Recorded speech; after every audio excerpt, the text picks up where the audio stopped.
What's up, iTunes, Podomatic, Spotify, and of course YouTube? We are back for our second successive episode. Woo! I think it's like episode 33 of the During the End Phase podcast. We took a huge hiatus.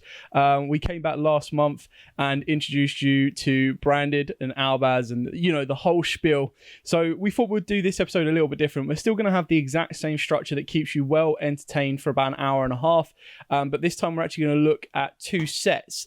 And our main topic or our main review, where it would usually be a deck of the format, is actually going to be Ghost from the Past 2, the second Haunting. Now, this is due to hit our shores or hit your locals, I believe, the 5th of May. So the first week of May.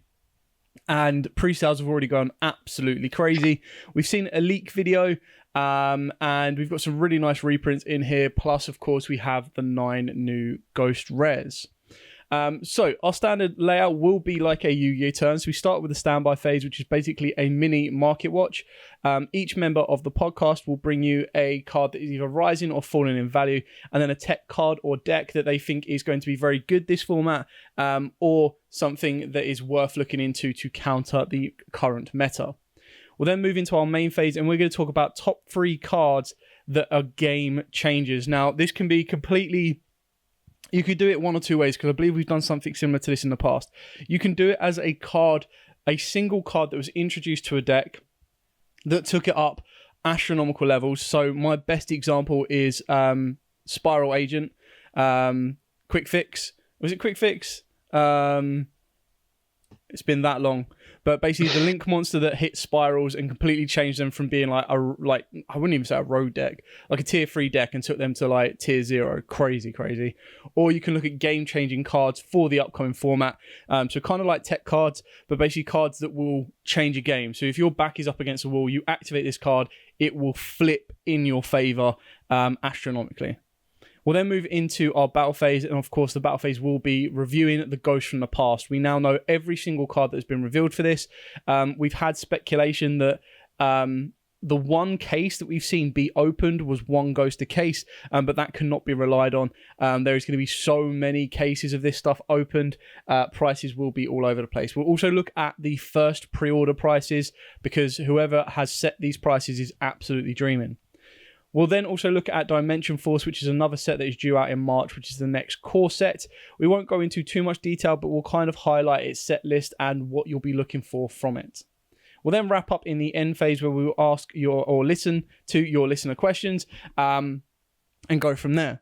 So joining me on this episode today, we have, of course, Carl returning from the previous episode, and Joe, who has had a long-serving break, back and ready at it. I mean, at the end of the day, when they're reprinting DDD cards and finally giving us a Euro legal DDD rage, there was no doubt that Joe was coming back. So say hi, guys. I've emerged from my cave. Like, bring me the DDs. And Carl's still in his man cave. I can't leave. I've been here for 6 months and it's comfy, and I got my food all around me. It's fine. He just dragged rabbits and bears off the street in Caveman. Unga bunga cave. Flip skill drain, go boom. Cool. So after that introduction, we're going to dive headfirst into our standby phase, and we'll go with our ones to watch. It's time So our ones to watch, like I said, each member of the podcast, Carl, Joe, and myself, will bring you a card that is rising or falling in value, worth picking up or getting rid of. And then we'll also bring you a tech card or a deck that we are enjoying playing for this upcoming format, whether it be casual or trying to compete and take down the meta.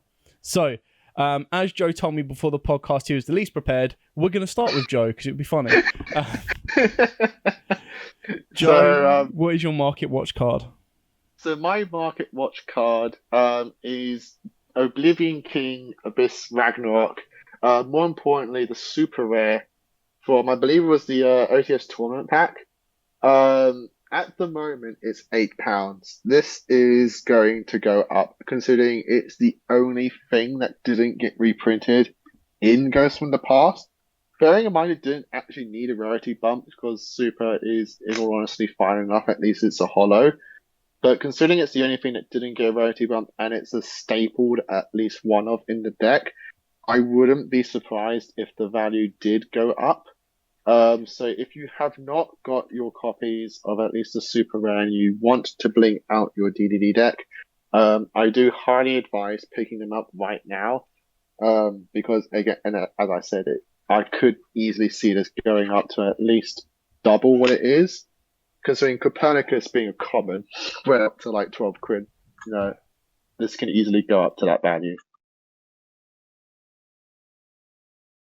Yeah, I mean, we've seen this in the past before when there's a card that, especially with DDDs that are viably competitive, and now more so the European side when we get Rage, a card like that, Ragnarok, or if it be a 1 or 2, even something like Orpheros, I wouldn't be surprised if it starts creeping up in value, because that was a structure deck exclusive, so I don't believe it's had a secondary printing either. Yeah, I did look at that one as well. Luckily, that's still 99p.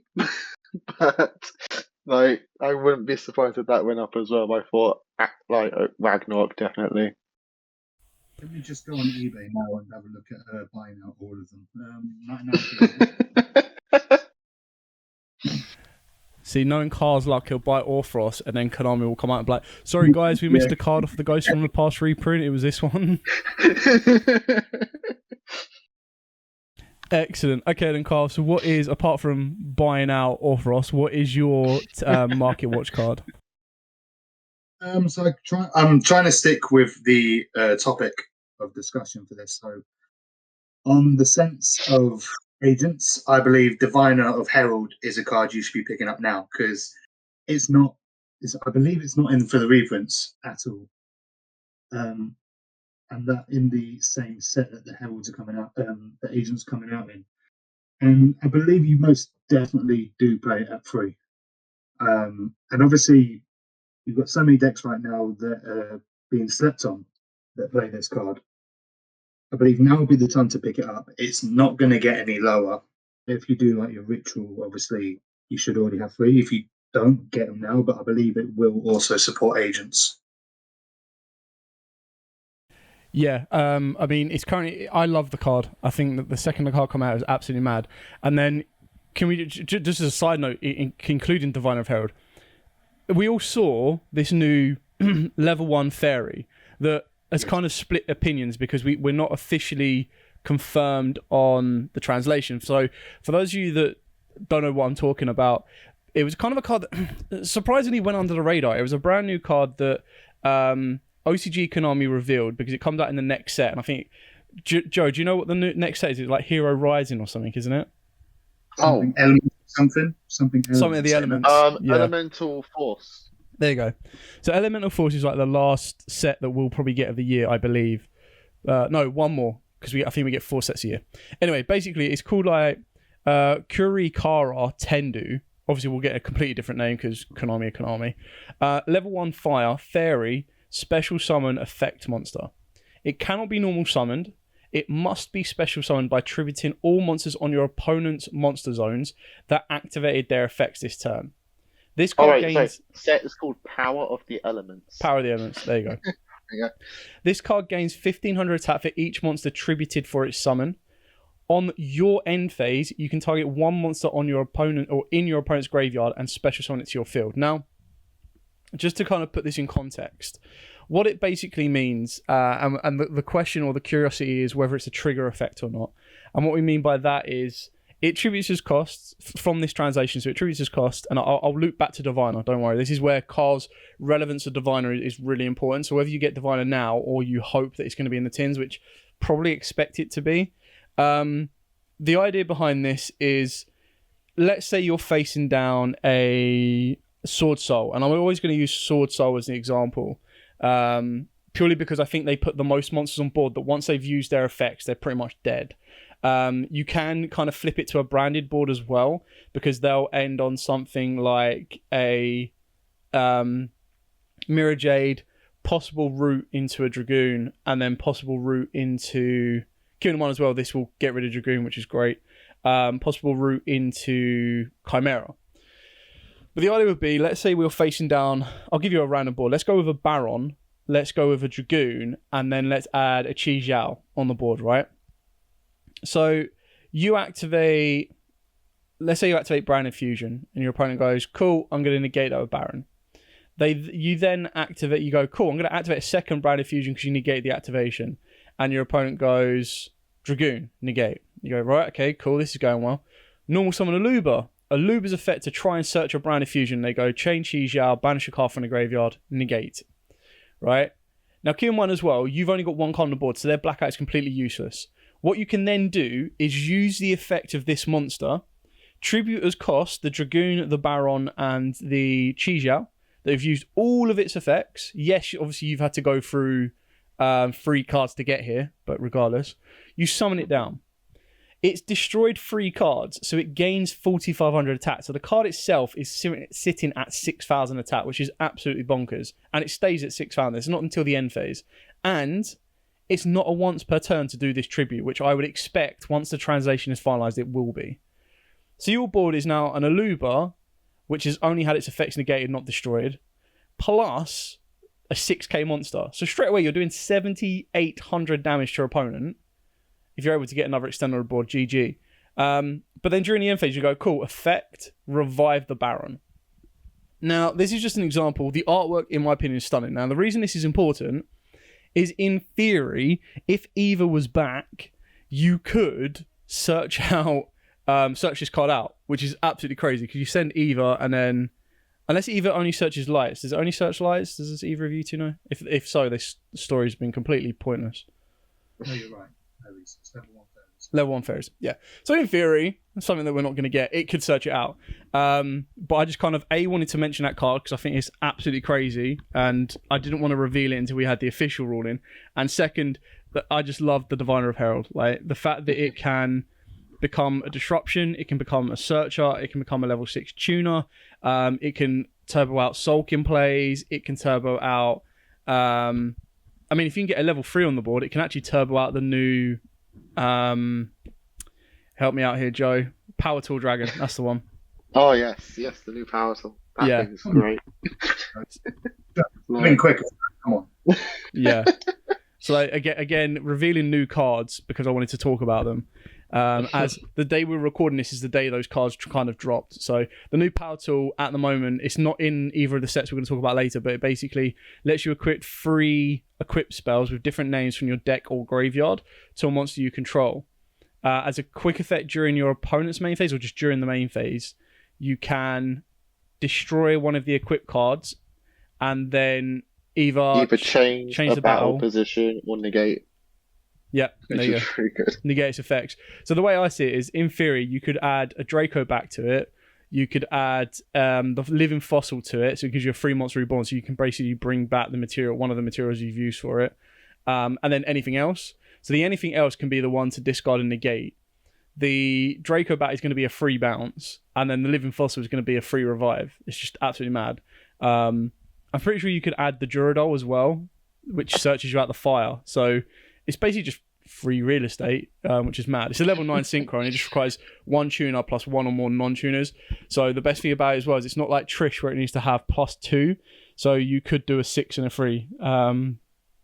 So maybe Virtual World Power Tool is a thing. Anyway, I babbled on long enough. Great shout on the Diviner. It's currently sitting at about like £35. So it's one of the ones where it's like, if you feel the £35 is worth getting it right now, do it. If not, and you've got them, it could be worth the risk of selling it at £35 to pick them up when they get reprinted. As I think currently the tins don't really have a signature reprint if they've moved all of the drama stuff into Ghost from the Past. Speaking of Ghost from the Past, let's talk about... I mean, this could be a 2-parter. Number 1 is Aluba, the Jester of Despia. Like... It got announced as a reprint. It dropped in value to about 60 quid. It's now gone back up to like 80 quid a copy. I highly, highly, highly expect the Ghost from the Past to short print it. I reckon you're going to be looking at 1 a case, which means it's going to be a £40 on reprint. But that being said, if you can sell it now for £80, you go and buy 2 when Ghost from the Past release. That's the minimal one. The big one is Branded Opening. Now, Branded Opening is a super rare that came out in Dharma. I would expect this, because it's missing from the Ghost from the Past, to be reprinted in the Megatins. Now, the Megatins aren't going to be due out till August, September time, meaning that even when you get Ghost from the Past, you've still got August, June, July to kind of get through before you're going to get a reprint of a super rare card that is currently going from £15 to £20. So 100%, this is a card you should be selling, especially when it was like £1 about a month and a half ago, before, well, even before the branded stuff was revealed. A lot of people held off it because it was like, it should be in the structure deck, surely. So, yeah, I mean, it's £15 super rare card, 100% a card you should be selling. Absolute madness to not do so. Cool. So let's move into our tech cards or decks. So Joe, what is your tech card or deck for the format? My tech card, it seems a bit obvious one, but it's Ice Dragon's Prison. Just purely on the basis of the Albaz plays. I might be wrong because I haven't played the game in a little while, but I believe once they do the Albaz fusion, summon out the first one, which lets you fusion from grave, you can just revive the Albaz with Prison and then just banish both the Albaz and the fusion monster. So then the entire play from then on is stopped because they don't have the Albaz anymore, and then the fusion just fizzled out. So Sorry, their Joe, play, which fusion one are you talking? isn't it the fire one, the fire looking one? The fire one's a worm, and Is it a red? Aluba's a fairy. Ah, well then that play's ruined. Unless the new dark one can be done as well. The only one that's a fairy is the old Corinthus, or the one that reduced that to 0. I believe that's the only one that's a fairy. That's a fiend, so that's not even a target. Sorry, Joe. So I think like the main deck monsters are fiends for the branded, and the extra decks are main decks are fairies, extra decks are fiends. So when you're playing the brandeds at the moment, they're pretty much going. So the first two fusions they make are dragons. So in theory, what you could do, and the only way this works, is if they make Lubellion, Ice Dragon Prison is completely dead, because Lubellion's effect will trigger on summon. You chain Ice Dragon Prison. It wouldn't be completely dead. You wouldn't be able to banish. So what I mean by this is you'd activate Ice Dragon Prison, you would target the Fawn of Albaz in the graveyard, and you'd revive it to your side. Now, I'm actually quite curious. This would be a little bit funny. Because obviously, my plan was to, because I believe one of them is a dragon. If they make that one, both are dragons, yeah. So so you could revive the So my plan was to revive the Albaz and banish both Albaz and the dragon fusion before the dragon fusion resolves. So there's two dragon fusions. Lubellion is the first one, and Lubellion will be able to spin back the banished. So even if you went Ice Dragon Prison and banish it, it would still be able to resolve, because it would spin the Lubellion and the Albaz back. That being said, if they go for the other one, which is Albion, which requires them to banish, that would do it. But I'm just having a look at this. Does Ice Dragon Prison negate the effects? Yes. Target one monster in your opponent's graveyard, special summon it to your field, but its effects are negated. Sad. Then you can banish one monster from both players' fields out the same type as each other. I mean, I was going to say it'd be really funny if you went, if they went Chainlink 1 Lubellion and you went Chainlink 2 Ice Dragon Prison, target Albaz, revive the Albaz, Lubellion will fizzle unless they discarded a dragon. And keep in mind, Fallen of Albaz specifically, they have to discard as cost. So they could put themselves in a bit of a position. And then what you do is on the new chain, you go Albaz effect because it was summoned or special summoned. Discard a card to Super Poly.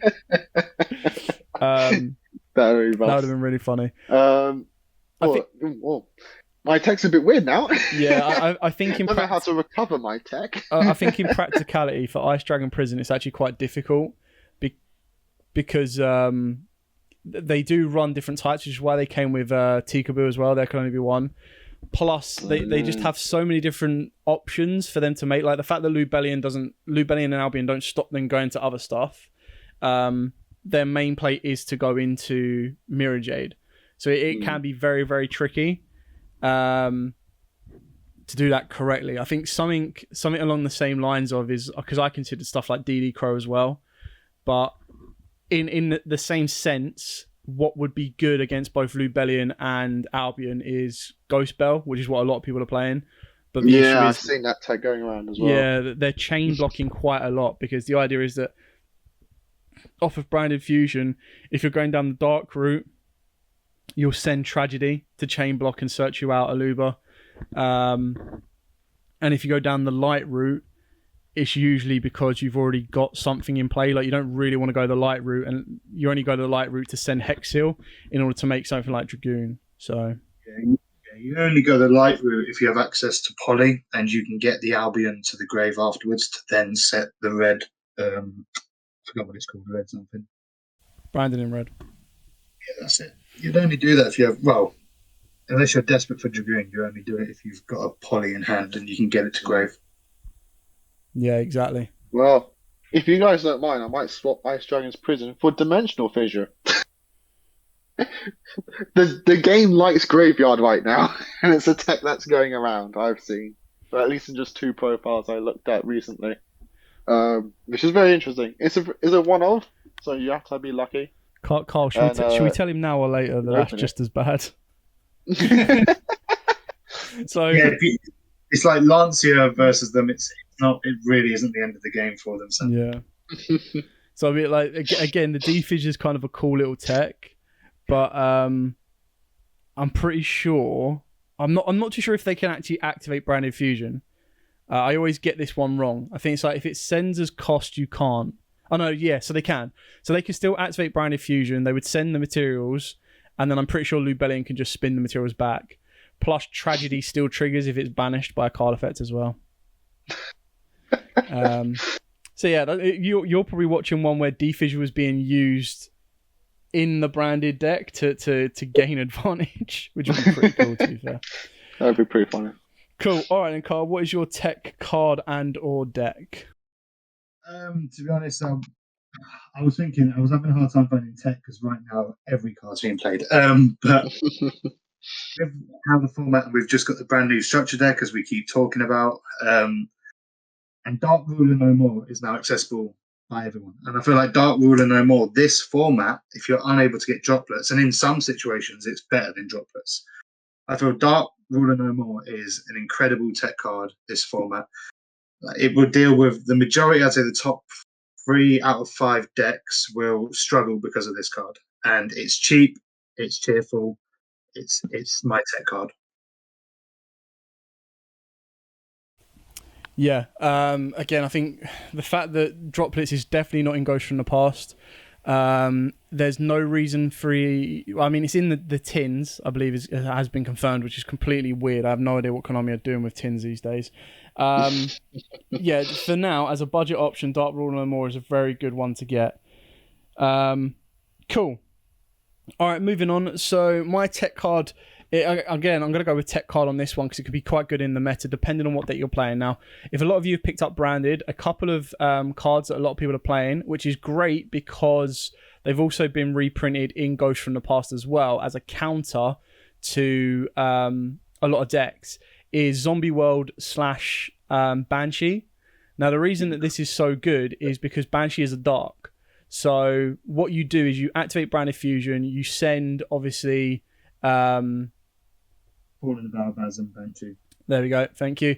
And you send the Banshee, and then you've got the ability to quick effect banish the Banshee to play, so it can't be ashed, which is great, to play the Zombie World. And obviously with Zombie World on the board, what makes it so good is it shuts off the Tri-Brigade variant because they need specifically Beast Warriors, Wing Beast in the graveyard. And then it shuts off the higher attack Flunderies unless they get to the spell card. So it means there's no Penguin, there's no Riser, there's nothing like that. So that's a really kind of cool tech card to help brand it out. And another thing you've got to keep in mind as well is with branded the branded deck itself facing the Zombie World, it can be a little bit restrictive. And what I mean by that is when you try to make some cards, less so the Despia and the branded cards themselves, but when you try to make like the Dragoon, or when you're trying to make the Tyrant Dragon, some of those cards will say it requires a dragon monster, so you're not able to use the materials in the graveyard to do so because it's not a dragon, it's not a specific type. So that could be quite damaging as well in a mirror matchup. So apart from Super Poly, which I'm pretty sure Carl mentioned last month, that is a couple of cards that you can add thanks to Ghost from the Past as well to your deck, and give you a very good, because I think the Flunder matchup absolutely sucks for Branded, and any back row control deck like Eldritch sucks for the deck as well. So not that Zombie World is going to help against Eldritch, but it does give you, a very nice side deck option to deal with a couple of issues floating around in the game for Branded themselves. Anyway, that is pretty much it for our first standby section. So we've gone over a couple of cards for you to be picking up to selling. We've gone over a couple of tech cards as well to help you improve going forward this format. Now let's move into our main phase 1, and we'll talk about the top 3 game-changing cards.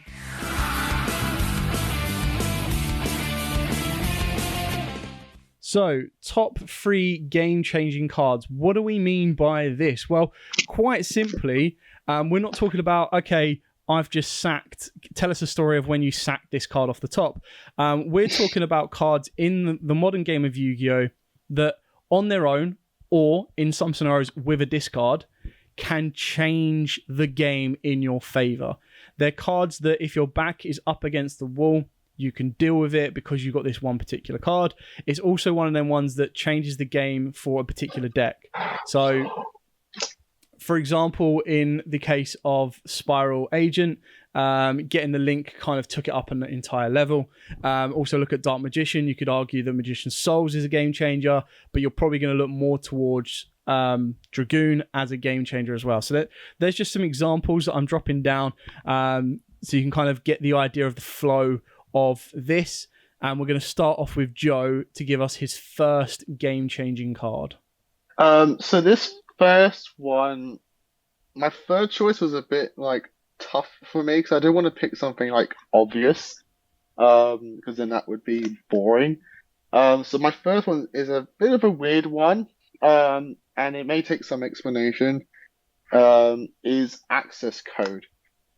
You could replace this with something like either bowl, load, or sword, but it's mostly in the sense that it's a very strong link 4 that just changed the way how people either played their extra deck or how they looked at the field in general, or how they looked at their games in general as well. And the fact I picked access code because he's the easiest one to sum out of all of them, and he does the more damage for what the choice is trying to do.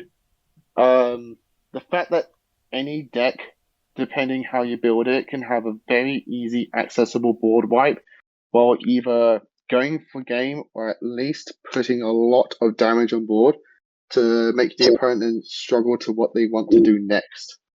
So, my first one is Access Code Talker. Yeah, I think that's a really good choice. I think something that it kind of shares with the Borolo Dragons as well, like you mentioned, is it has this clause, and the clause always pretty much turns a card into a spell speed 4 card. It's always this clause of your opponent cannot respond to this activation. So, like, for example, I think Salad's getting into access code is one of the best examples of this, because not only does, like, access code is great in general, but the fact that you can build all of your chains below access code as mandatory plays and end on access code, it means your opponent can't respond to anything.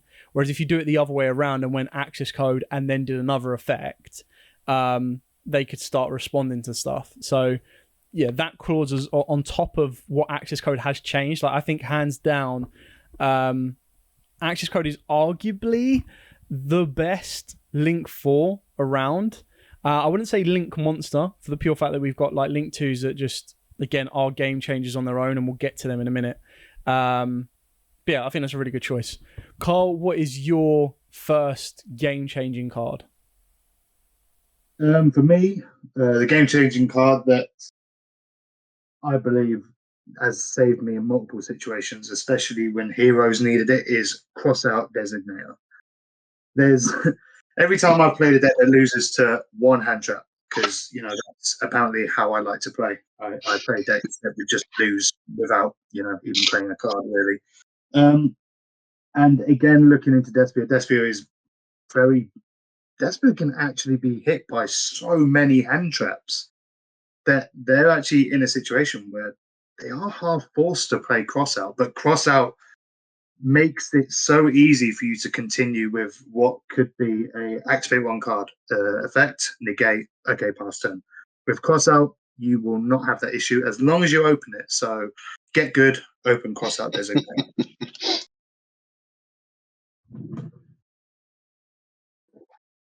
Yeah, I mean, I would. Yes and no. I completely agree with you. Across that designator, it is a massive game changer, and it's probably, I wouldn't say it's borderline with Call by the Grave, because I think both of them have their benefits. I take Call by the Grave at 3 over Crossout. Yeah, 100%. But I feel that's where they're both great, and they're both. So Crossout Designator to me at this moment in time it's definitely a game changer, but I don't think it's as big of a game changer as it can be. So it's one of these ones where it's currently at like 25 quid.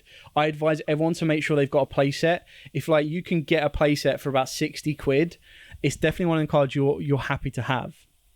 And I feel the reason that it's not as big of a game changer right now, and it's becoming more so because a lot of people are playing it in branded, is I think with the branded format, it's basically what Crossout needed. Is it needed there to be a higher chance of success, that when you're playing it in your main deck, you're better off, like you're going to resolve it successfully.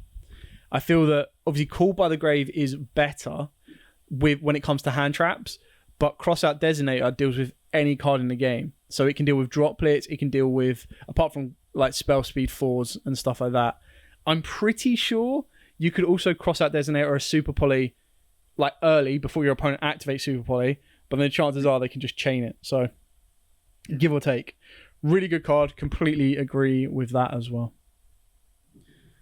Okay, so moving on to my first game-changing card. It's kind of difficult to look over these because it's looking at a game-changing card as a general rule. But I feel this card has definitely done it. I wouldn't say above all else. I think there's other cards that do it.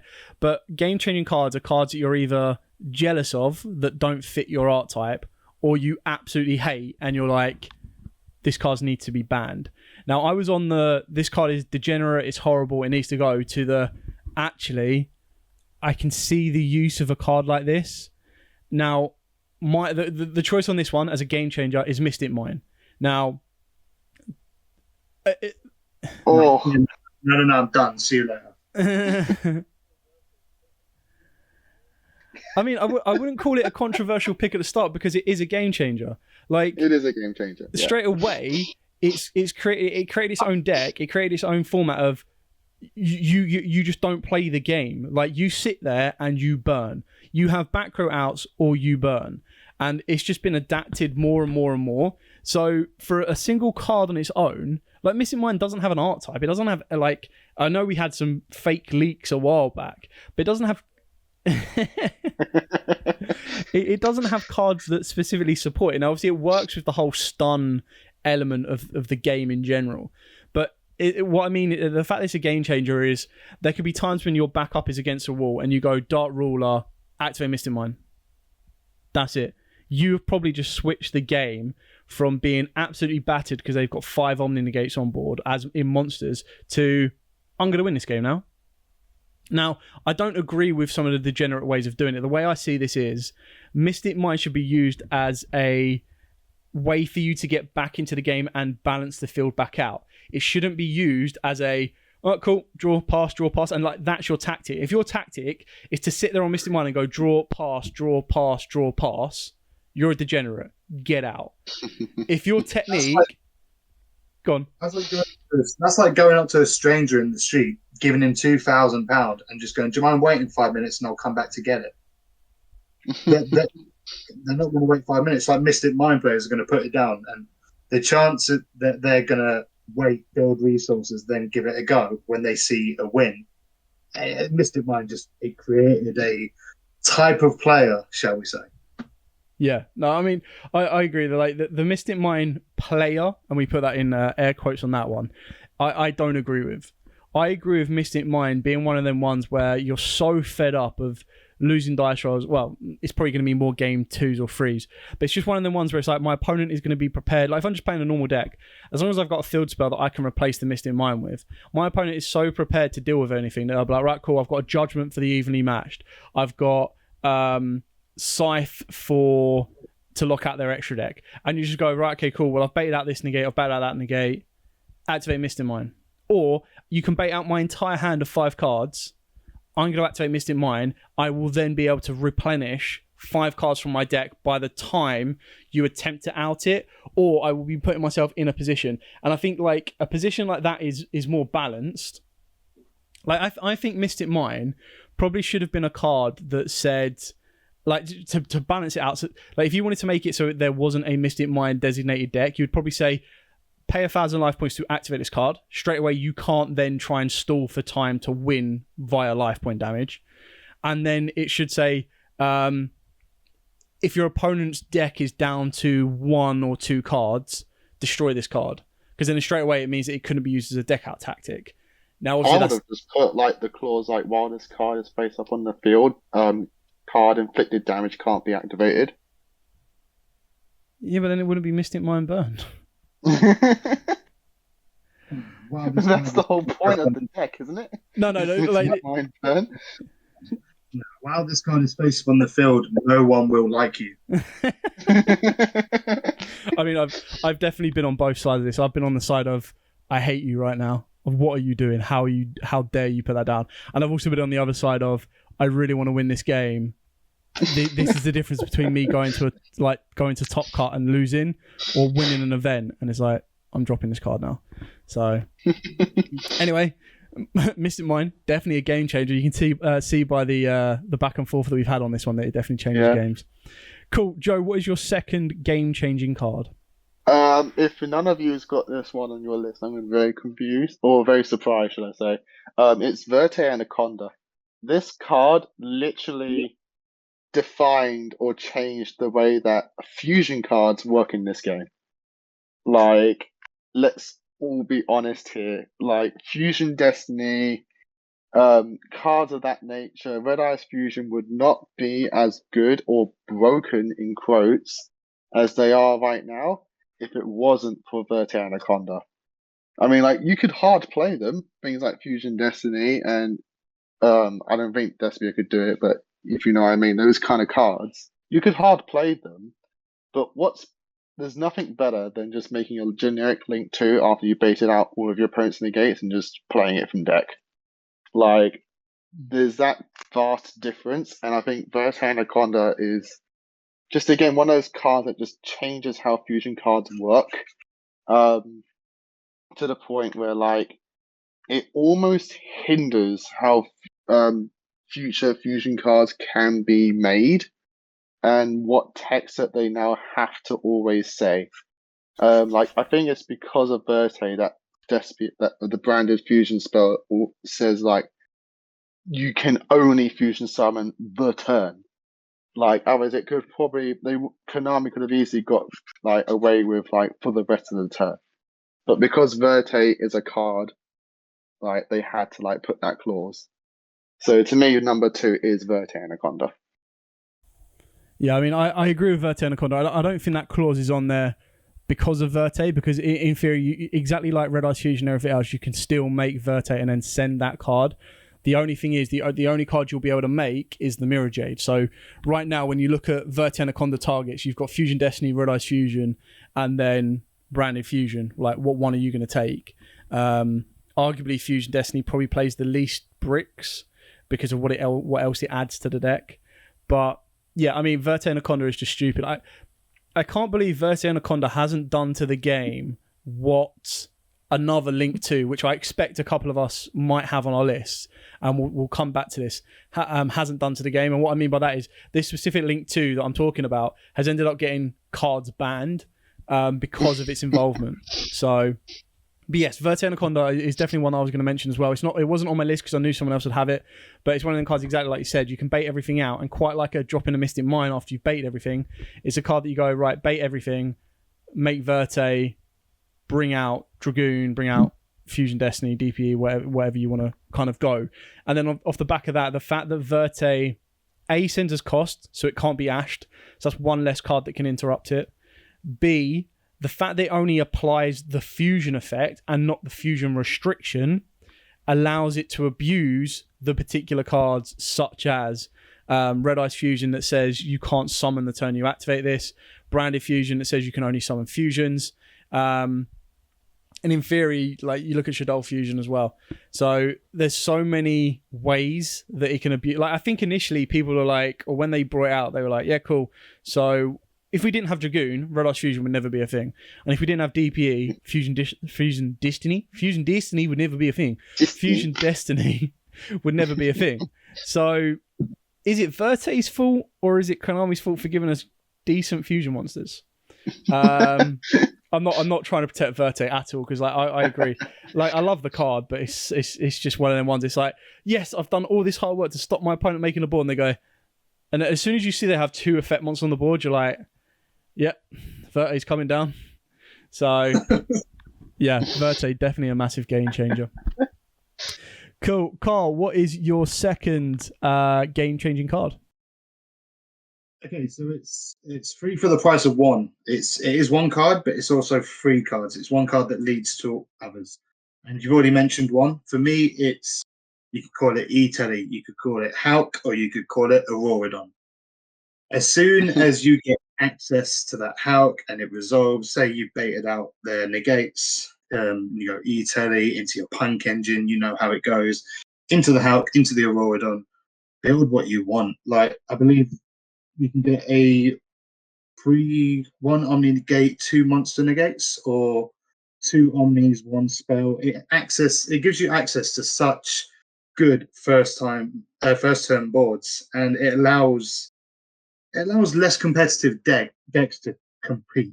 So for me, take it how you want. I'm gonna say it's Hulk, but it's cards like E-Telly, Auroradon in conjunction with the other cards will give you access to this amazing first turn, or even going second, like go into access code. Like it's incredible. So that's my choice.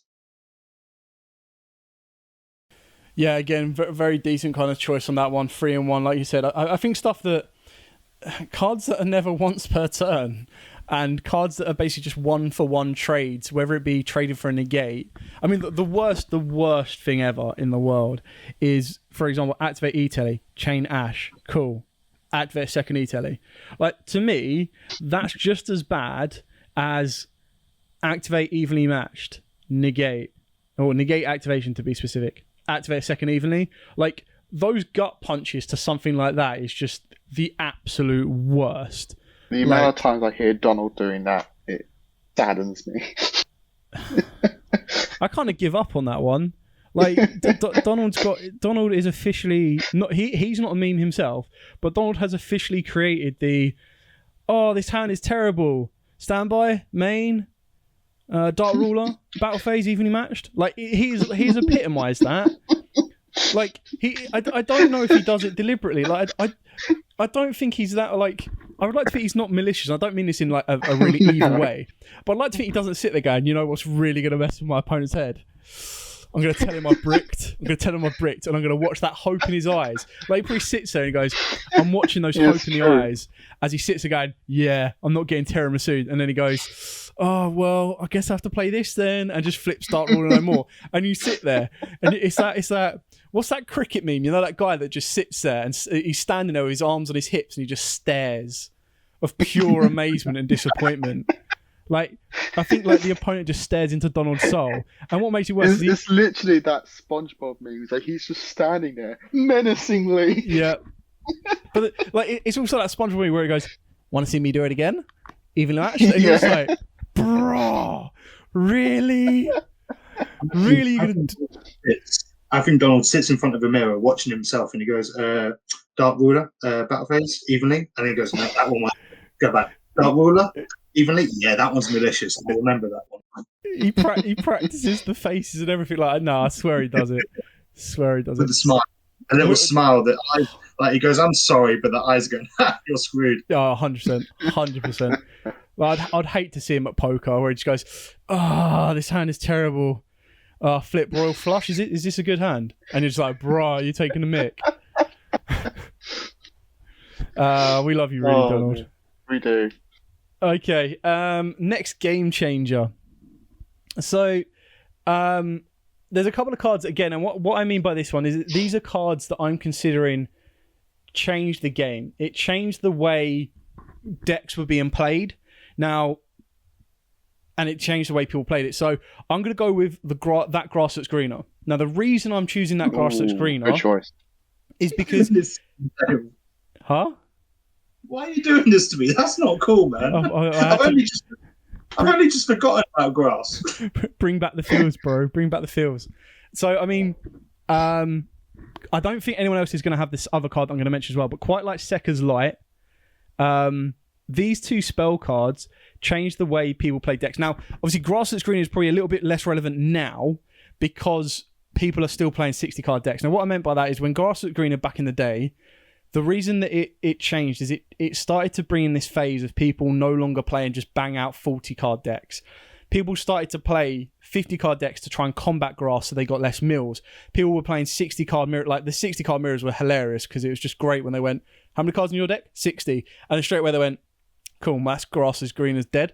But the reason I've chosen Grass is Greener and like / Sekka's Light is because Sekka's Light, through its requirements, say you can't activate spells or you can't activate other spells. It changed people playing a 40-card deck with a mixture of spells, traps, and monsters to being 37 monsters and 3 spells. Same with Grass that's Greener, changed people from playing 40-card decks to 60-card decks. At the end of the day, the bottom line is those two cards were game changers. They changed the way the game was being played. So straight away they went from those. For those of you that don't know what those cards are, that Grass that's Greener was basically when it's a normal spell card you activate. I love the artwork. The artwork's hilarious. When you activate it, you excavate cards from the top of your deck until you have the same amount of cards in your deck as your opponent. So imagine you're playing a 60-card deck, your opponent's playing a 40. Straight away, when you draw your opening hand of 5, there's already a 20-card difference. So if you were to just activate Grass that's Greener, which is what you wanted to do, you wanted to get as many mills off of the Grass that's Greener as possible, you would just go, yeah, cool, and just dump the top 20 cards of your deck. Now, obviously, you'd be dumping stuff like free Fairy Tale Snows. You can look at Infernoids as well. They were dumping all the materials they needed. Light Sworn, zombies, you name it, it was going to the graveyard. Sekka's Light just gave that ability of basically a draw 2, so a Pot of Greed, giving you into monsters that were going to summon themselves for free and continue to make plays. Adamantipator Sekka's Light is probably something that could have been done if Sekka's Light was at free. I suppose Slash Draw is also another one you could arguably consider as a game-changing card, but yeah, a lot of people are playing that one. I miss Slash Draw. Said everyone apart from Marley. No, Slash, mate. Oh, I'm crying in Infernoid. I'm crying. It's okay. Don't worry. You'll get your moment again when it's completely redundant. You just go to OCG. They have triple Grass that's Greener. We have Monster. We don't even have Monster Gate anymore. Infernoids are gone. Like, Excellent. All right, then, Joe, take us through your last of the top 3. So, I swear, we're allowed to pick cards that change like certain decks and how they're played. Like game changes for certain decks. Are you going to choose the DDD card? Yeah, he says, I had to be. It had to be, and it has to be Griffin. Purely on the basis that it's just one of those cards. Like Griffin can also just be a stand-in for like anything that's done something similar, where it's taken a deck that was never played pure because it was the least consistent and the least powerful version, and has made that the most consistent and the most powerful version. And so, to me, that's what a card like DD Griffin has done for the deck. But again, you can take this and apply it to any of your favorite decks that has had a similar addition or a similar upgrade. So as we all DD players know, is like it was always the called synchro variant, where it's just like you use your DDs and you go into things like Crystal Ring, Titanic Galaxy, Baron, Hulk on the opponent's turn, Salo Warrior, etc., etc. Like your end board had like one DD on it, if ever, and that's just Siegfried. But now, thanks to a card like this, your end boards are literally 3 DD cards now, and your entire deck is all DDs. Your extra deck is literally 13 DDs in there. Like, it's just completely changed how the deck is played and looked upon. And I think a card like that needs to be made for other decks, and Konami needs to try and apply this to other decks a lot more, because it just makes the game different, it makes decks different, and it makes games and decks more fun to make again, because you're looking at them in a different light that you kind of wish that you could before, and now a card like that allows you to do so. So my number one card is DD Griffin. Yeah, that's fair enough. We talked about DD Griffin on our last episode. The card is just great overall for DDDs. It just instigates so much. Like, take away the Deus Ex, which is a great card, another great addition for the deck, but take away that, and it's not that big of a loss. But just giving them Griffin, it just gives them so much. It's crazy good. Cool. Carl, what is your third and final game-changing card? I've gone a similar route to Joe this time. I've gone to a deck that's close to my heart, and now I'm pretty sure instantly Daryl and Joe have just tweaked what I'm going to say. Subterra Guru. So Subterra was an absolute joke before Guru. Let's be honest. Like, I was someone who played the deck simply because I liked the artwork, and I remember messaging Joe on a daily, not daily. I've got work to do. On a weekly. Even then, you tried to sneak one in. Weekly basis, messaging Joe, just going, you know what? I just need a continuous spell that allows a flip or to constantly flip cards, and that was obviously, you remember this now, Joe, don't you? And that was for the Behemoth variant of the deck, which I still love it, but you know, it's Guru Control is such a deck with its timings, the way it can dodge skill drain with the assist of your final battle, and with skill drain being at 3, that's a hilarious option right now. But I believe Guru has changed flip decks in general. It changed control decks in general. When it didn't change control decks, it showed another variant of control deck where they have a monster that directly links to their spell and traps and the search ability. And yeah, it holds a place dear to me, and I believe Guru is an incredible card that changed the game. Yeah, I mean, it 100% changed Subterras. Like, before that, again, Subterras were... I mean, can you remember when you used to play, was it Subterra Warrior? And I think, didn't we get like Battle? I'm pretty sure we definitely had Fiendless before this, but I'm pretty sure we got Battle before Guru. Like, Guru came out in like... What did it come out in? I'll find out. Keep talking. It was like, it's a Guru. I'm pretty sure Guru was like an import. It was an import to one of the sets, and then it got a very... definitely needed ultra rare upgrade. I can't believe Fiendless is still a super. That's beyond me. But yeah, it was one of these ones that I was considering when I was like, should we just do top 3 like deck changes? But I think overall as card changes or game changes in general is really, really good. And I think it's, again, quite like the Spiral. I always go back to the Spiral Link too because of how big of an impact it had. It's changed the deck from being, okay, cool, this is fun, casual, this is, you know, like a low-key deck that you're going to play, to this deck will compete. This deck will be able to take tops at regionals, take tops at possibly YCSs. I'm pretty sure it did do crazy well against certain formats as well. So Spiral was like the deck to beat. Yeah, I remember. Like, it was just insane. But I've just looked, and so you've got Guru came out, say the 1st of February, so it was in 2019. While we had cards like Final Battle, which I believe was the second bunch of support, in 2017. That's 2 years minimum. Yeah. It was probably 2.5 years since Subterrors became playable in a competitive environment.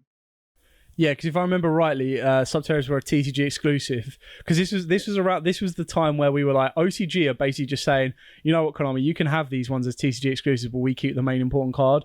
Because I'm pretty sure this is the time, like, obviously BA got Beatrice over in the OCG. Didn't like Guru start the whole meme of just like TCG exclusive starts with TCG and then Japan just makes it better? Yeah, because it was always like, okay, let's wait to see what the OCG get, and they never got it in like a core set. They always got it in a side set that then that you were like, exactly like Carl said, it took 2 years to get Guru. So we were always like, right, okay, well, we're not seeing this card for like 2 or 3 years, and you always sat there and prayed that the TCG exclusive you got wasn't like really, really good, that you loved it because you knew you weren't getting it for another 2 years. So it's the fact that Spiral, which, like you said, were more competitive in Subterror were at the time, have some of that, Luke. Well, the comparison when Spiral got Double Helix, we got Subterror Behemoth Fiend-S Link that was better in every other flip deck except Subterror. Yeah. Like when the counterpart Spiral became competitive straight away, semi-competitive, and then their second bunch of support, they became competitive. We had the worst link ever. yeah, I mean, it is what it is. There's a lot of cards that you're like, would I argue? I'd probably say that Magician's Souls probably served Spirals better than it did, just because of what it instigated for like Eldritch and Spirals more than Dark Magician, but it still works incredibly well. Speaking of which, I think it's only right then if you guys went with DDDs and Subterrors, I went with Dark Magician. So no surprise on this. Game changer is Red Eyes Dark Dragoon. Like, this card single-handedly allows Dark Magician to compete at the highest levels right now. Now, Magician Souls is great, Verti Anaconda is great, don't get me wrong on those at all, but the fact that we were given a boss monster that allows us to pop and do burn damage, so he can, in theory, OTK on his own, non-target destruction as well, keep that in mind, a discard to negate, can't be targeted. It's like the only negative about Red Eyes Dark Dragoon is that other decks can play him. That is literally it. There's no way on Dragoon himself anyway. There's no way you put a clause right at the end of the deck that this can only be used in a Dark Magician or Red Eyes deck. Like, there's no way you put that clause on there. But it needed something like that because it needs to be a deck specific card. That's the biggest issue. Because I don't. You could say the Phoenix Enforcer, couldn't you, for hero players? Yeah, exactly that. Like, I mean, keep in mind that Fusion Destiny came out way before Verti Anaconda, or at least I'm pretty sure it did. But when they got Link Vrains, they must have done. But I don't think they consider that. Like, I don't think they consider and go, all right, this one means you can only summon Dark Heroes for the rest of the turn. Everyone's going to abuse it in like 4 or 5 years' time. And Red Eyes Fusion, like hard summoning Red Eyes Fusion to make Red Eyes Dark Dragoon is a thing. Which is why a lot of people are like, right, well, just ban Verti. Now, I think if you ban Verti, it then becomes Fusion Destiny is probably a little bit more flexible than Red Eyes Fusion, but Red Eyes Fusion then becomes the card for Dark Magician. So it then means that Dragoon becomes, in my opinion, solely specific to Red Eyes and Dark Magician, which is the way it should be. And it has such a hard drawback. Like, activate Red Eyes Fusion, get ashed, all you can do is set a monster. So Red Eyes Dark Dragoon is a massive game changer, not only for everyone in general, but for Dark Magician as well. It allows Dark Magician to compete, and the fact that people have considered it being banned is everything else as well. Now, there are a couple of cards we didn't talk about. There's stuff like Call by the Grave, I believe. Obviously, we touched on with Crossout Designator. I feel stuff like Nadir's Servant. I feel stuff like Maxi, of course. Dark Ruler No More, Forbidden Droplet. Super Poly, Nibiru. Evenly Matched is also a game changer as well. There are so many cards that on their own changes the game, changes the way stuff is played. That, you know, I think you could easily do 3 or 4 of these game-changing cards. So, yeah, I thought all of our sections were great, very good options, and it will always be good to see or hear what your guys at home opinions are as well. So if you do have any comments, put them in the comments down below, and we'll be awesome to see which cards you think are massive game changers as well. So we are burning through this one. We're going to move into our main phase, or our main battle phase of this particular turn, and we're going to talk about the highly anticipated Ghost from the Past 2, the second Haunting.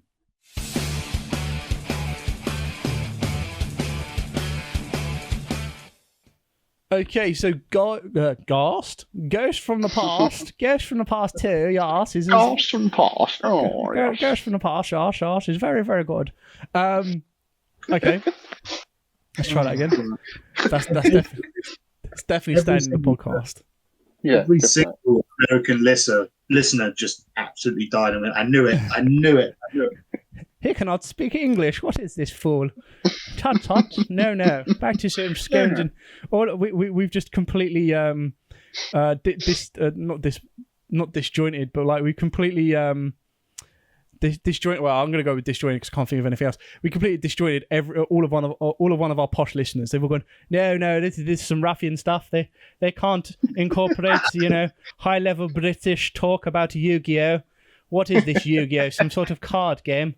Back to tea and crumpets. Come on, Jeffrey. Fetch me my tea.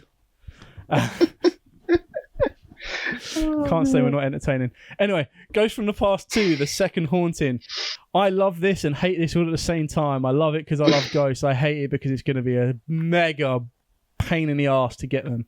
So I'm going to read through. I'm going to blitz through the list. I'm not going to go over absolutely everything because I know Joe has definitely got a segment he wants to talk about.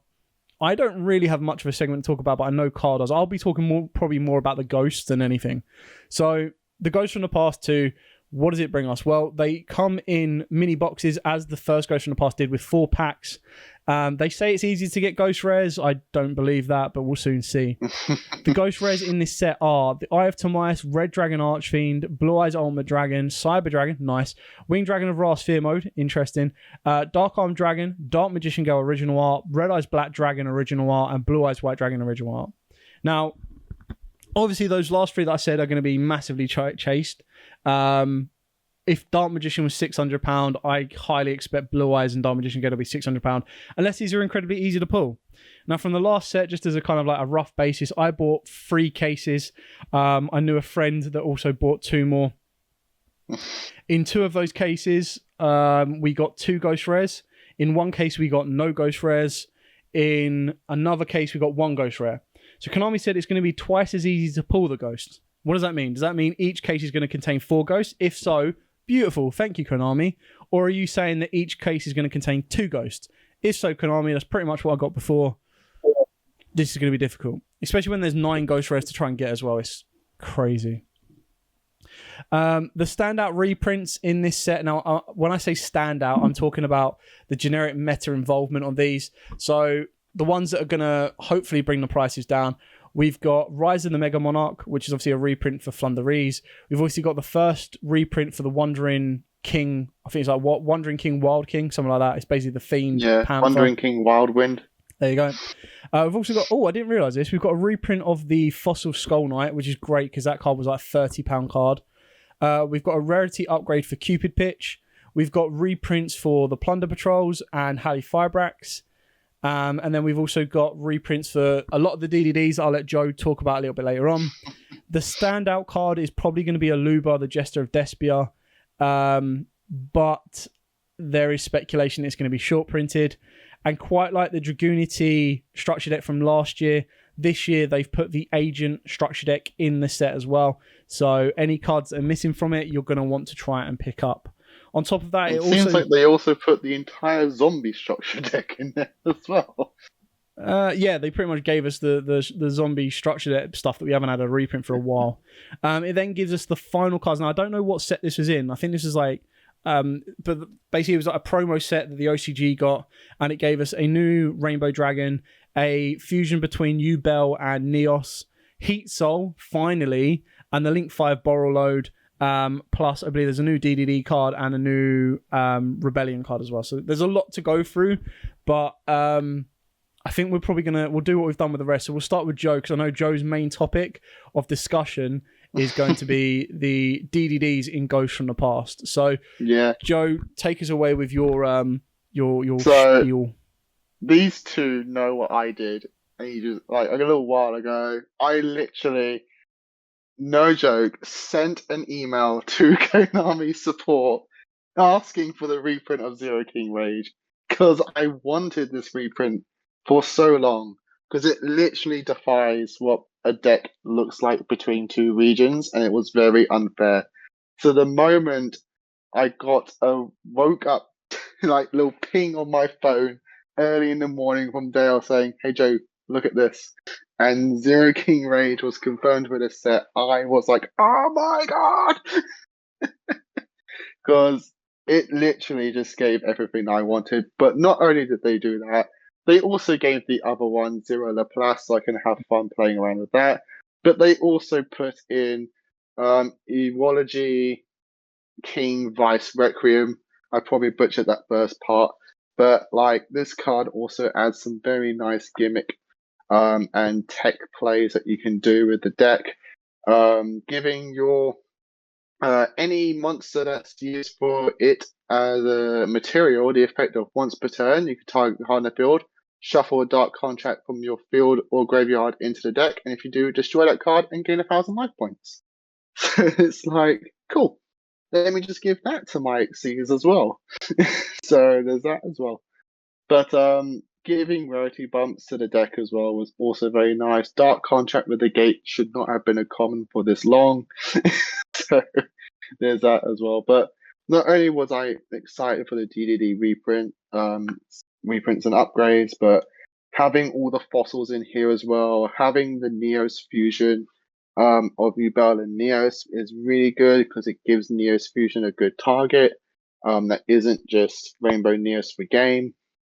But seeing the Ball End Dragon is also something I've been wanting to toy around with, as well as the Heat Soul for both Co-Talkers and Ignisters. To me, this set as a budget player and a more like fun player that does try to be competitive is everything I wanted in a set. And so I'm very excited for Ghosts from the Past too. Like I couldn't be more excited. This is going to be my hyped set for the year, in all honesty. Yeah, I think I suppose the biggest issue with this set, and you can tell that it's been delayed, and what I mean by that is these are all cards that you probably would have liked to have got reprinted before the structure deck. The 10 reprints you would have liked to be reprinted before or as early as possible towards Sword Soul hype. The Ghost Tricks, again, they got new cards in... I keep calling it Breakers of Shadow, but it's not Breakers of Shadow, Burst of Destiny. Obviously, the Gigamantis as well is a reprint thanks to Grand Creators, which introduced us to obviously the exclusive cards. Then you obviously got your Faris and your Increase, all for Heroes decks as well. And then you carry on going through DDDs, obviously the new support of Burst of Destiny. So you can kind of see where this should have probably been a month ago. This should have been a lot closer to what it is. The Plunder Patrols are quite surprising as a reprint. Like they definitely needed a reprint, so I've got no issue with that. I'm just surprised that they were in here. The Generators are also interesting as well because they've only given us Hela, and I think Carl will talk about this a little bit more when he gets back in. But Hela and Mardell makes sense. Needed a reprint. Yeah. No. Mardell 100% needed a reprint. But it's random that we've only got those two plus the Field Spell. It's like, well, where's Lopta? Where's Har? Like, they're the main ones you want to use and abuse. So where are they at? Then, of course, like you said, Heat Soul and all of that being finally getting those.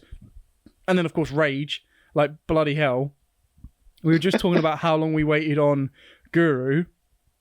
I'm pretty sure the worst thing about Guru, right? Well, what's more worse about Rage is with Guru, it was the whole of the TCG that couldn't use it.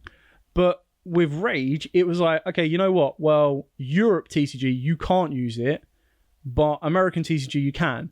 So it's quite like Summon Sork, as in Summon Sork, I'm pretty sure American TCG, that one as well. Yeah, American TCG had it for like 6 months more than the European TCG, and then when we officially got it... I wouldn't mind if it was like trash, quote unquote, and like it didn't matter.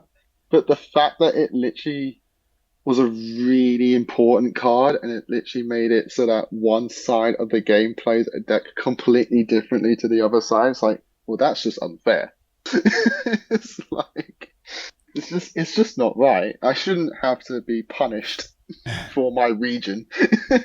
I mean, it's weird though, that isn't it? Because I mean, like, if you went on holiday, well, if you want to go and play a tournament on holiday, unless you're specifically going out for a tournament, but if you went to America to play like a big event, you could. So what I'm saying about this is, you could go to a European YCS, right, and you could top with DDDs, and you wouldn't be allowed to play Rage. You could go to an American TCG YCS event, and you can top with DDDs, and all you do is add in Rage and the Cerberus. They could be the exact same, well, not the exact same day, because obviously you need flight time, unless you've got the power of teleportation. But you can kind of see what I mean. It's like, technically at the same time, let's put it this way, at the same time you're playing DDDs in a European YCS, someone could be playing an American YCS, and your deck list would have like, not even tech difference. Like, Rage is a card you 100% play in the deck. 100%. And it's just, I'm even tempted to play it at 3. I mean, because he's that good. The fact that it stops your opponent using card effects means you no longer need to worry. Like, it's card effects in general. So, like, as long as you can get to, even if you get to him, like, if your first Gilgamesh doesn't use this effect, or I don't know how else you get to him. I suppose if you just make your Gilgamesh because you've opened up Rage and Pendulum summon him out, you just lock your opponent out. You make your Gilgamesh and then you just use Swirl Slime and summon it. Yeah. And that's it. So you don't even need to use Gilgamesh's effect on summon. So you just use Gilgamesh to, like, even if you don't do that, so you use Gilgamesh to give you 2 link zones. But even if you don't do that and just Swirl Slime it out, you don't worry about Nibiru, Imperms, Ashes, Veilers, you name it. It basically gives you a guarantee that you're going to be able to build your strongest board. And the strongest DDD board is completely nuts. Because it's like a spell or trap target negate. It's a solemn warning twice. It's a you activate a monster effect on the field, I'm going to steal it. Like, it's crazy. The amount of games I've won in Master Duels, because if your opponent's life points are 4,000 or less, you can activate the effect. His attack is the exact same as your opponent's life points, and he can attack directly. So it's just like, the amount of times I've won game from that, it's nuts. So I'm really excited to be, like, just having fun with it. So I've had the playset for so long, and it's just been, like, annoying that I haven't been able to, like, make a deck around him, because you can make a deck around him. I've seen it, like, back when we had True King of All Calamities still legal, and there was a guy in America who made a DD deck just completely based on the True King combo, but he also based his deck around Rage. He was like playing triple Rage just as your hand trap stopper, but also game ender. And then he just like called one card combo with Kepler just to go into True King combos. It's just like the amount of creativity you can do with the deck now because of that here in the European TCG. It's just going to be so good to just toy around with. Yeah, it's mad that the advantage it gives to you, and then like you've also said, you get the you finally get foil upgrades for Dark Contract with a Gate, Dark Contract with a Swamp, Necro and Swirl can have a shared rarity alongside Kepler, and even Lamia matches as well. So your 4 stars. Wait, hang on, no, there's no Kepler. It's Copernicus. No, is it not Kepler as well? There's no Kepler. Oh my god! Kepler's got to be an OTS ulti. No. Oh my god! Wait, Kepler's not in there? No, Kepler's not in it. Oh my god! Swirl, Necro, Copernicus, Lamia, Thomas, and then it's the 2 jump promos, and then it's the. Oh, I honestly thought Kepler was in there. Then Nope. I wish Thomas wasn't there. Kepler took its place. I mean, it would make more sense though, because if Thomas became an OTS super, at least it would match Ragnarok and then it would match the other scales as well. But yeah, Kepler 100% deserves he to deserves be foil. it. Oh well, looks like you're going to have to play Thomas is already common. a rare. Make Kepler's just a common. I wonder what the price of Kepler is now. Is it now a £15 Copernicus? Anyway, it gives us nice reprints for Ghost Tricks as well that I'm quite excited for, because it's a deck that it's not something that I would have wanted to invest in when they were high. But it's definitely a deck that I think could be kind of cool, because it utilizes, like, not anymore, but it did utilize my favorite Mirror Force in Quaking Mirror Force. Which I love that card so much. So it'll be interesting to put the deck together on what I would consider to be slightly budget, unless there's a card that I'm missing that I'm like, hot damn, that's going to cost me an arm and a leg. I think the zombie reprints are nice for those that don't have them. I'm trying to think what else. Like the agents, I probably wouldn't have bought the structure decks. I'm probably not going to build them following this. I know Donald 100% is, but that's kind of cool. Then the Retaliating Seed, I don't get that, because that's just had an OTS. I think it's like OTS 14 as a super rare. It's nice to see Dotscaper get a rarity bump, and finally Doppel Warrior hitting that ultra rare spot. Whoop whoop. Now we just need a secret rare. Despot 001 getting a foil print. Where's Despot 003? That card needs a print. Isn't Despot 01 now the only hollow card in the Despot deck? They got a Despot 002 is a super rare. It Okay. originally common. Like, the whole deck can be common. Funny if, like 01 was the only thing upgraded as a holographic. Oh mate, just do it as it's used by Aurodon. Do a common only tournament. Despot is definitely getting played. Baxia and Yazu reprints, again, that's the example of cards that are a little bit slow or a little bit behind. The Dark Magician, the Dragon Knight, I don't agree with, like, because it's only an ultra rare. I would rather have seen this as a secret rare in Legendary Hero. And in theory, when I look at this, it is a bit random, but I suppose it goes with the Mega Fleet that it's a reprint from the Legendary Hero decks. So I suppose that makes a bit of sense. Titanic Galaxy finally has a foil printing that isn't gold and isn't super. Dragulabon, nice reprint on that one. Halley Firebrax, this is now Halley Firebrax's third print, so ulti and 2 ultras. So I definitely feel that this is up for the chop. And I wouldn't be surprised. Oh yeah, that's a card we never actually mentioned in our top 3 game changers. I thought someone was going to mention it, but no one did. Halley Firebrax. Yeah, I mean, like, it single-handedly ended up getting cards banned. Carl mentioned, basically, Hulk. Yeah, in the free card. I'm trying to think what else you've got. Advanced Ritual Art. Dotscaper having an ultra reprint. It's very nice. Just because he's a very usable card. Yeah. I suppose we should probably talk about the Despias and how they've both single-handedly given us and cucked us at the same time. So they get Despia Theatered of the Branded as an ultra rare upgrade, which is really, really nice because I love that card. They've then reprinted these specific cards as well. So when I find the slide that it's on, of course, it would be the last one I click on. So they've reprinted Comedy, so it goes from a super to an ultra. Tragedy goes from a common to an ultra, which is definitely well deserved because that card puts in so much work. Aluba, Jester of Despia, goes from a secret to an ultra, and then Dramaturge goes from a ultra to an ultra, so it matches. Now, all of the cards, these are all the ones that are in Dharma, which is the first introduction of these. The ones in Dharma that are missing is Branded Opening and Quinteris. Now, Quinteris I'm not too worried about because you rarely play it, but it's a £20 card right now because it's not in this. Branded Opening is a £10 to £15 super rare, which is mad, and it should have been in this set. Now, I understand not reprinting the Bode cards, the stuff like the Adler Biter and the Branded in Red, and the Masquerade Dragon, because they're going to be saved to be upgraded to possibly secret rares in the tins. But what this set does, and I can guarantee you now, right?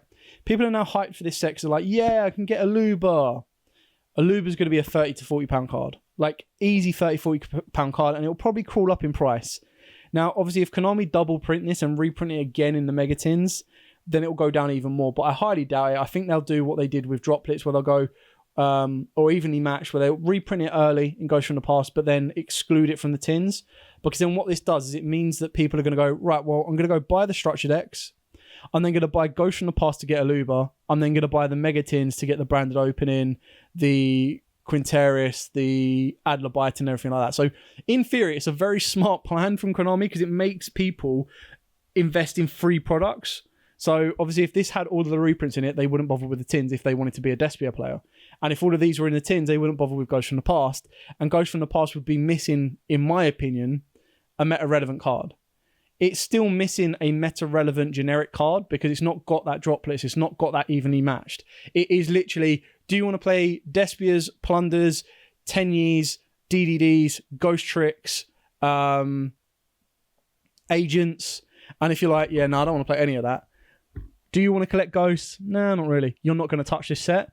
So, in my opinion, Ghosts from the Past is very specific to who it appeals to, but I think it appeals to a bigger range now that the Despia is in here. If Despia wasn't in here, in my opinion, this set would be near enough complete garbage. And what I mean by that is Agents aren't a meta-defining deck, and the structure decks don't make it that. The promo cards would probably demand about £20 a copy, but again, they don't change a deck to be tier 0, like to make him highly meta. Galaxy Soldier is a nice reprint, but Galaxy Soldier's on like its 3rd print, I believe. 2 ultras and a secret. Yeah, exactly. So, I mean, I just realised you're level 7 Blue Eyes Dark Magician guy, isn't he, as yeah, well? I kind of went over it because the card's complete trash.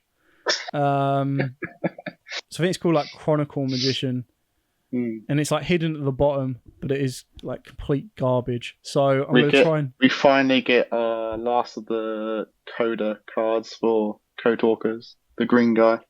Yeah. Which is good. Which even then, it's like, I think it's just a little bit too little too late, really, isn't it? It is a bit too late. So Chronicle Magician, if a monster or monsters with 2,500 original attack... Now, the annoying thing about this is it's not really helping the current game state of Dark Magician. So if a monster or monsters with 2,500 original attack and or defense is normal or special, so Blue Eyes or Dark Magician, to the field, except during damage state, you can special on this card from the hand in defense. If this card is special signed, you can target one Dark Magician or Blue Eyes monster you control. It gains 2,500 attack until the end of this turn. Only use the effect once per turn. So it's quite like Mahard. It's one of these cards where you need to have it in your hand. You then need to summon out Dark Magician or Blue Eyes, and then it buffs them. Now, it should have been a card that is treated as light or dark, no matter where it is, and it should have been a card that could be one of the first of its kind of being a level manipulator. That it could have been, and what I mean by that, I don't mean summon it. It can be target a monster to become 8 or 9. It should have been a card that could be treated as a level 8 or a level 7, and then that would instigate both. I get it's Magician, obviously it's supposed to be for Dark Magician, but if that's the case, don't mention Blue Eyes. Like, what's the point of mentioning Blue Eyes in this? Just leave it as a Dark Magician card, and it is what it is. Not that it would make it any better. But if it was special summon this card from the hand, I would love to have said deck or graveyard, then it might instigate more Ibon Illusion rank 7 plays. But to be honest, is the artwork, it's one of these cards where the artwork is just so much better than the actual effect. And I believe there's another Chronicle. I don't know if this is a real card or a fake card, but we've got a level 4 Chronicle. I don't think I've seen it. Oh, Chronicle Sorcerer. All the vanilla fusions.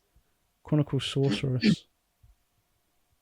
What is this? Chronicle Sorceress. I don't know if I've read this one or not. Here it is. Chronicle Sorceress is a level 4 dark spellcaster effect monster. Only use the effect of this card's name once per turn. You can activate one of these effects. It's like effects. the Dark Magician one, girl, isn't it? Yeah. You can activate one of these effects based on the attributes in your graveyard. Light, send a Blue Eyes or one card that mentions it from the deck to the graveyard. Dark, send a Dark Magician or one card that mentions it from the deck to the graveyard. Like, that's pretty garbage as well. Not going to lie. I mean, I'm not saying that they've made...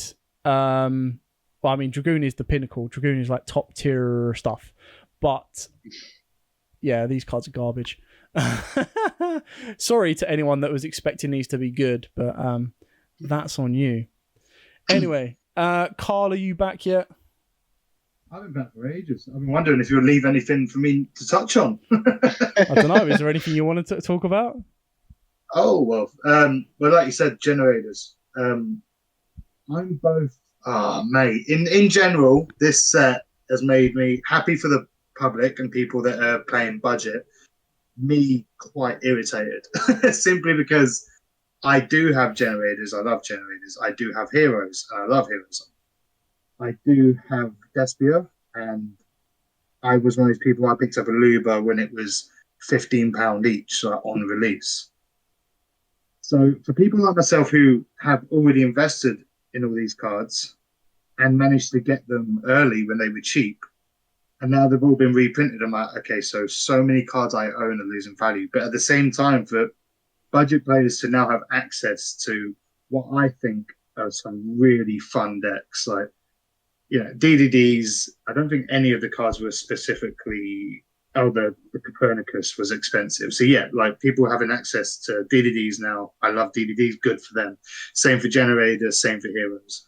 I'm personally really excited for Agents. Agents was my first deck that I took to a locals. So what was that? 2014, I think. I think the structure decks may have came out in 2013, but I'll build Agents because they have sentimental value to me.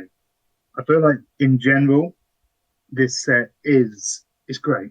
Like Joe said, it is going to be probably, I wouldn't say the set of the year, but it could be up there because it has so many weird cards in there that I don't understand why they're there. But the ones that are there that are going to reduce in value because they are is great for everyone else. Irritating to me. Yeah, I mean, I've just been looking at some of the prices for the Despia stuff because, again, like I said, this is a standout of it. The Alubas haven't really crashed in price majorly. They're still worth a decent penny. And then it's all of the other little cards that shouldn't be as high as they are, but they are because there's hype and there's scarcity. So your branded opening, the Quintarius, and someone was trying to sell a Quintarius for like £20-25. I'm like, are you out of your mind? Like, it's a card that they barely... like in theory barely play, and kind of go from there. Anyway, I think we've talked about long enough on Ghosts from the Past, so now we're going to move into our main phase 2 and we're going to talk about the brand new core set Dimension Force, which should be due out towards the end of this month.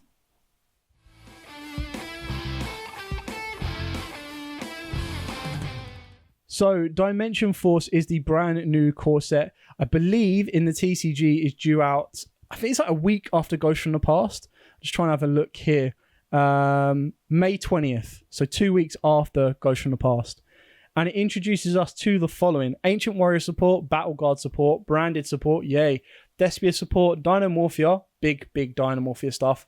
Dogmatica, Exo Sisters, Fusion Dragons, Heroic Challengers, Heroic Champions, Ice Jades, Odd Eyes, Pendulum Graphs, Pendulums, Performer Powers, Predator Plants, Punks, Red Eyes, Starving Venom, Sylveon, Symphonic Warriors, Weathers, Warrock.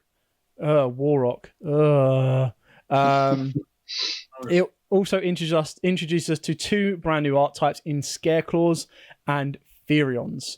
It also gives us new support for the TCG exclusive, which are Libromancers. But as we've said in the past, TCG exclusives are only really proved when the OCG gets them, and even then you have to wait 2 years to get the rest of it. So, Dimension Force does give us a lot of cool things. I'm going to quickly touch on the base minimum of cards that you're going to be looking at. And what I mean by that is we'll touch on the Scareclaws, the Therions, which I'm pretty sure will all get their names changed once we get to them anyway. And then you guys can talk about any specific individual cards that you're like, yep, cool. That stands out for me, or they're a card that I'll definitely be looking for. So, starting off with the what is called Visas Starfrost is basically the Scareclaw card that links into it, but this is a card that is going to be stand out for the pair of it. If this card is in your hand, you can target a monster you control with a different type and attribute than this card, and it is currently a light warrior. It's a tuner level 6. Destroy that monster, and if you do, special on this card. Only use the effect once per turn. When this card destroys an opponent's monster by battle, you can make this card gain attack equal to half the original attack of that monster, whichever is highest. Now, the reason that is useful is it does, once I get back to them, lead on to the Scareclaws. And the Scareclaws are a restrictive link-based deck.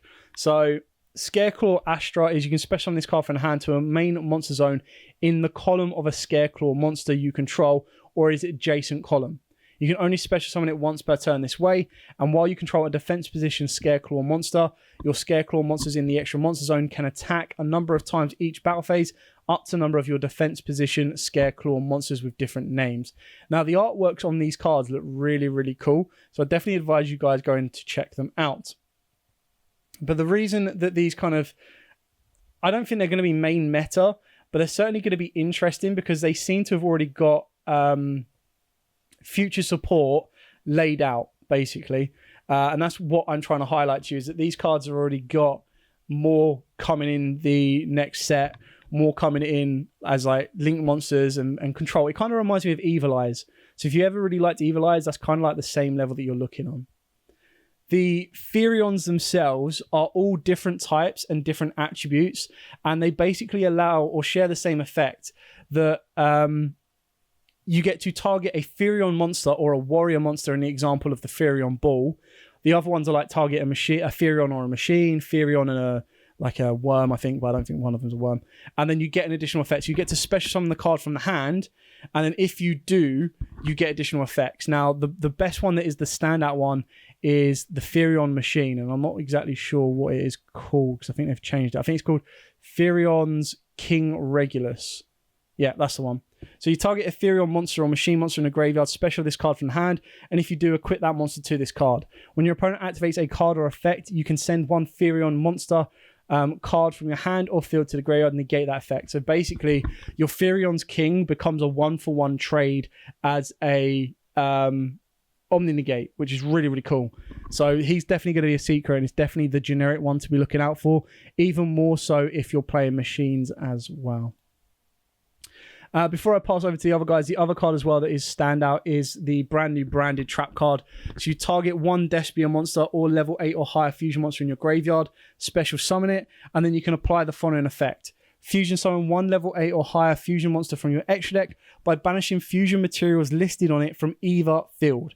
It is basically a respondable super poly trap card that lets you bring back one of your fusion monsters as well. So it will allow you to recycle your own Mirror Jade, which we've already seen how important that card is about being recycled, because in theory, you could recycle it twice in one turn, meaning you could use its effect 3 times. The one thing that you'll have to be very observant of is that when they try to revive a level 8 or higher fusion monster, that it is one that has already been successfully summoned and not previously sent off of Mirror Jade itself. But because it says level 8 or higher, it does let you recycle Dragoon. It does let you recycle Tyrant Dragon if you play that. And it will also let you recycle DPE. And then the fact that it lets you basically super poly banishing materials on the field is crazy. Because then if your opponent's got 2 monsters on the field, it's a normal trap card. This gets activated. They're kind of forced to negate it, because if they don't, they're basically going to lose their board. So, and you don't even need to use the fusion monster you bring back. So this one I highly expect to be a secret. And of course we get the new Albaz fusion monster, which basically requires Albaz plus any dragons on the field, and it's a contact fuse. So completely stupid, but really cool. Joe, are there any kind of cards that stand out for you in this set? So in terms of archetype support, I'm mostly excited for the Predaplant support, because I used to play Predaplants as a pure deck back when they first came out, but then my main plant deck at the moment is Sun Avalon, and you can easily mix Sun Avalons with Predaplants and just give your deck like 1-card combos off of vanilla and just completely establish all of your Predaplant plays, because they're all plant-based. And this support's really strong, as we get 2 pendulums for the deck. That one lets you use your pendulum scales as fusion material, and then the other just literally fusion summons a fusion monster using cards on your field. So literally by setting your scale that are all searchable, you can just make your fusion monster. One of them being a rotor when it's fusion summoned for a Predaplant monster or a Predap spell or trap from your deck, grave, or extra deck to your hand. We also get another level 1, which also adds Predaplant monsters from your deck to your hand when it's sent to graveyard by any means. So all of that support's really exciting for me, and I'm really looking forward to be playing that. But the other card, which one no one talks about, and just because of what it actually searches, is called Void Battle Guard. And it's a level 1 warrior with 50 attack and 100 defense. Battle guards you control gain 500 attack. Gains each of the following effects once per turn. If this card is normal or special summoned, you can add Feast of the Wild level 5 from your deck to your hand. And if this card is tributary, you can spell some level 8 warrior from your hand. But the fact that I really like this card is a level 1 warrior, so you can summon it off his old, and it gets you to a pretty powerful spell depending what your deck you're playing. And Feast of the Wild is basically double Monster Reborn for level 5 warriors. Their effects are negated, but who cares? It's like special summon 2 level 5 warriors from your hand and or graveyard, but the effects are negated, and for the rest of the turn they can't attack. So it's like, depending on what deck you're playing, Void Battle Guard gives you access to really strong Monster Reborn. So this is something I'm definitely going to be trying out in something like Gogies, because they have level 5 warriors in the deck that they can utilize. And so I'm really excited for that. But other than that, the Predator Plant support is something I'm more excited to in terms of like actual archetype, big archetype support. Carl, anything stand out for you?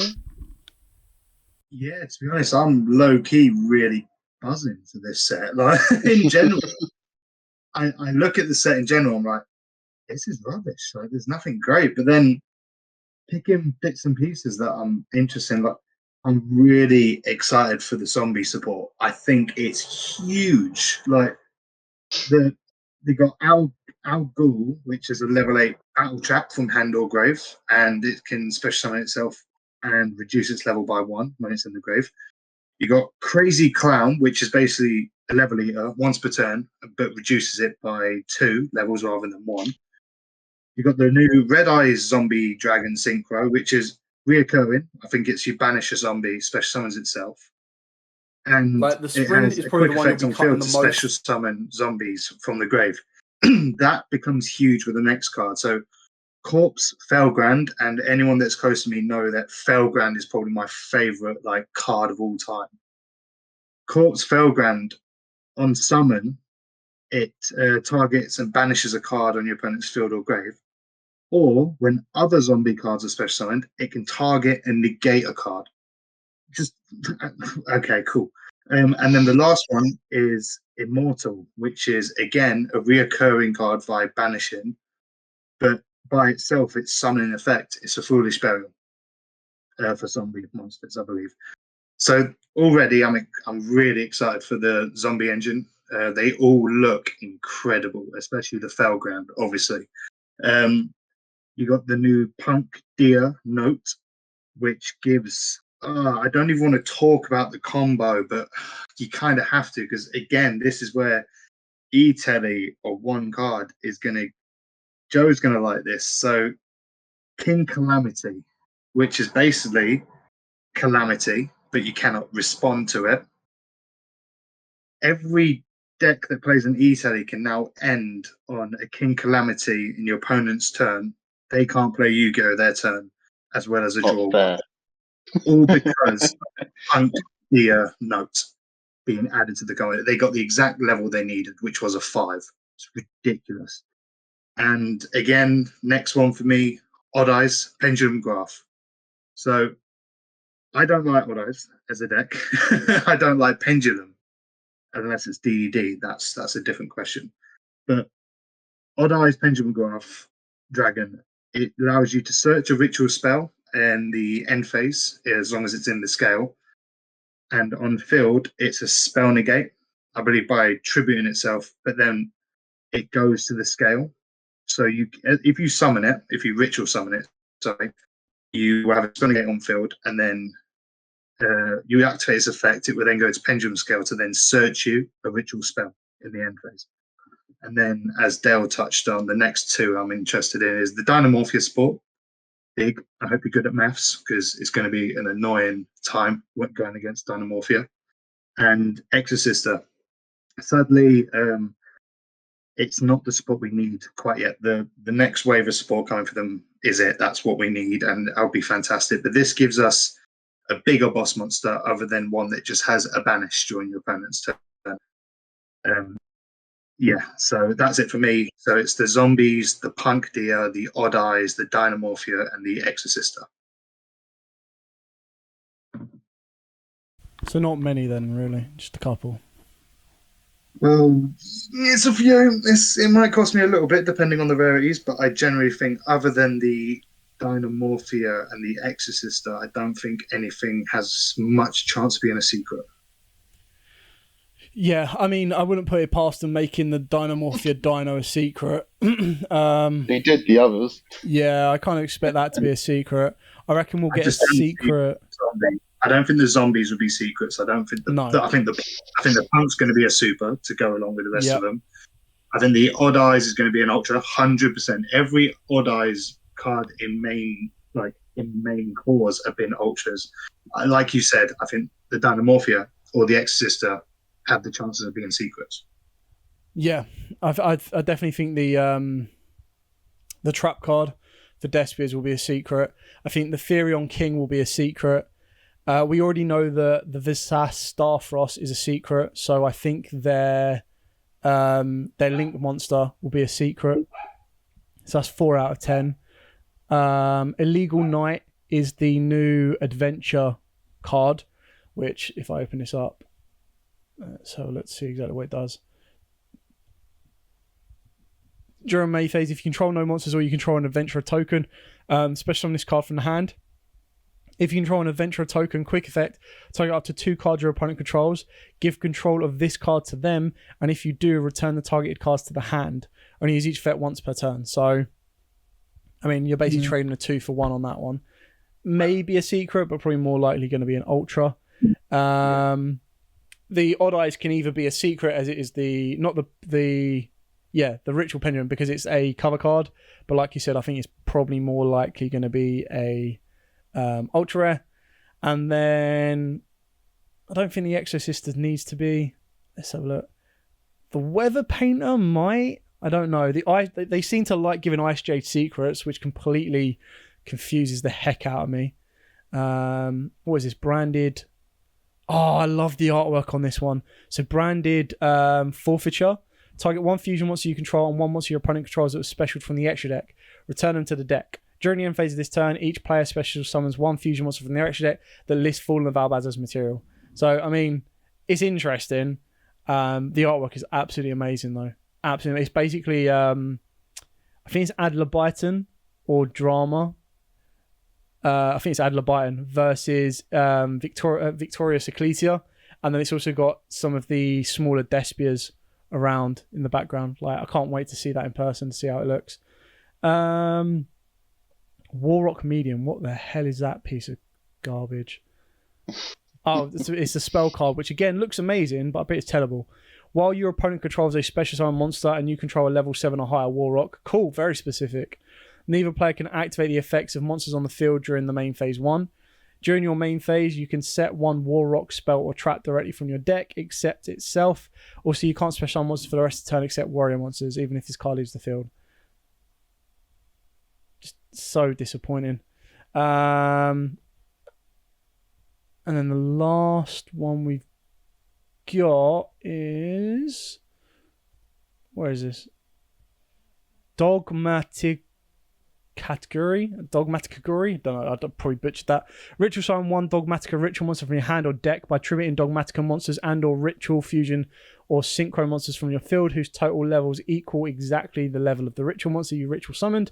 Banish this card from the graveyard, target 2 Dogmatica monsters with different levels in the graveyard, add 1 to the hand and place the other on the bottom of the deck. It's pretty garbage.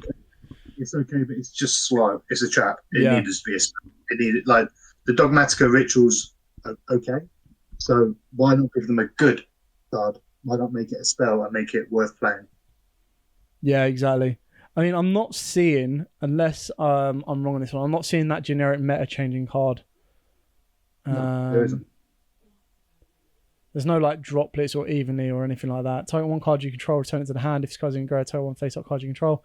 Set this card by banishing one of these field, and if you do, return the face. Yeah, okay, fine. So, I mean, there's not a meta-changing card, but there are a couple of different decks in here. I think the one downside, or the biggest downside of this set, is I don't think there's anything in here that eclipses branded. Like, if you're already at max potential of branded, there's nothing in here that, apart from the trap card, which you probably just get 1 or 2 of because it's a trap, really takes it up to the next level or really helps compete massively with that particular deck. So I would like to say that I think the branded competitiveness is safe, unless the ban list completely cucks it and changes it. Anyway, let's move on to our final segment and we'll get on to the listener questions.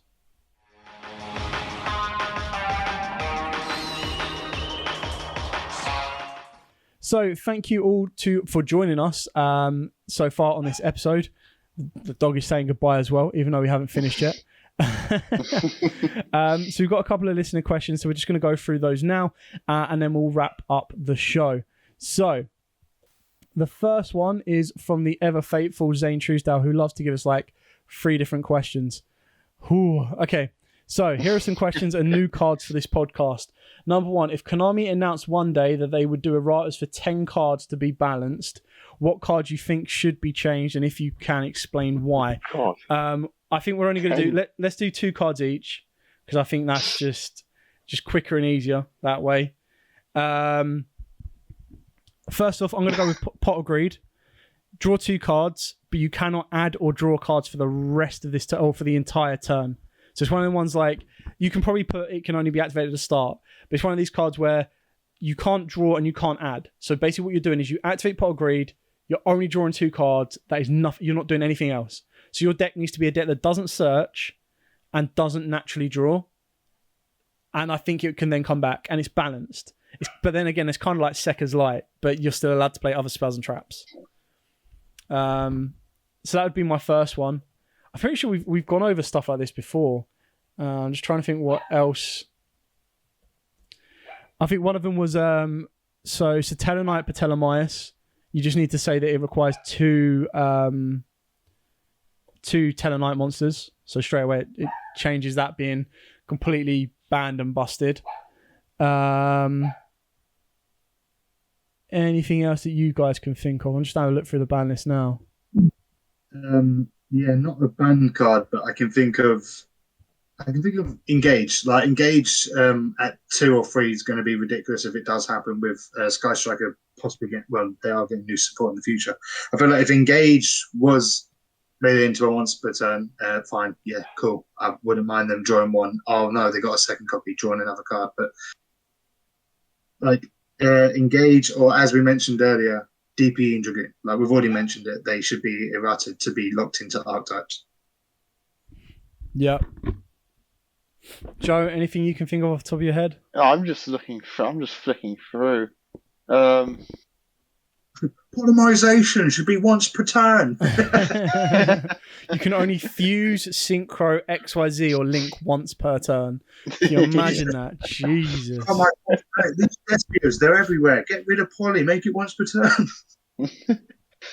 I honestly can't think of anything right now. Just suddenly out the blue. You're asking for 10, bro. Wow. Asking for 10. I can't even think of one. Master Plan or Quick Fix could come back, but it would have to be a hard once per turn. I mean, they're limited, aren't they, at the moment? But to be honest, I think there's a lot of cards on the ban list that if you literally just put like hard once per turn clause on them, they are actually fairly fair cards. Yeah. Open up the ban list. Top 10. That's a choice. And it doesn't even like kill the card when you do that, because you still get to utilize the card. It's just not abused. Yeah, and that's really what you want, the card to just not be abused. Fine. All right. Well, that was a very, very good question. Got us to think. We weren't able to get up to 10, but that's maybe something we'll have to revisit. Second that could be one of our top 3s. Top 3s. Yeah, exactly. What cards are you most hyped for in the upcoming set of Power of the Elements, and why? Now, I think we'll do Power of the Elements next. Go on, what have you thought of? I was just going to say the Neo stuff, man. I can't wait for that. Yeah. We'll touch on the Power of Elements a little bit later on, so probably maybe not next episode, but the episode after. I'm quite just off the top of it of what I know. I'm quite interested in the hand trap that we talked about, that Fire Fairy, just because I want to see how it will be implemented. So final question is, he knows he's being a bit selfish on this one, but he's a huge fan, and he would like us one day to join. He would like to join one of our podcasts, so he is more than welcome to. It's just trying to sync up times and time codes, but for now we do what we can with your questions, Zane. So the last one he's made this card and he hopes he likes it. It's called Pandemonium Power. Oh, what have we got? We've got Pandemonium Power, Pillars of Searing Flames, boy. Pillars of Searing Flames, and Red Eye's Night Shroud's Legacy. So, Pandemonium Power is a normal trap. Half the first damage you would take after this card's activation. Then if you took damage this turn, you can discard or banish one rank up magic spell from your graveyard to special summon one number C5 Chaos Chimera Dragon from your extra deck. And if you do, attach up to 4 cards from your graveyard to it as material. If your opponent controls a monster with the highest attack on the field, you can banish this card from the graveyard. Target one XYZ you control, attach any number of cards from your graveyard to it as material. No. Isn't there like an automatic wing card? Is it a ghost? Is it a ghost trick that if you have all the material? No. Yeah, there's a Dallahan. No. Cool, there you go. That's your thoughts on that one. Pillars of Searing Flame is a continuous trap card. Can be activated the turn it was set. Always love a trap card that can do that. When this card is activated, set 1 Pillars of Searing Flames from your hand or deck to your spell and trap card zone. If this card is activated while you control 2 other Pillars of Searing Flames face up, you can add 1 Uriah from your deck or that is banished to your hand.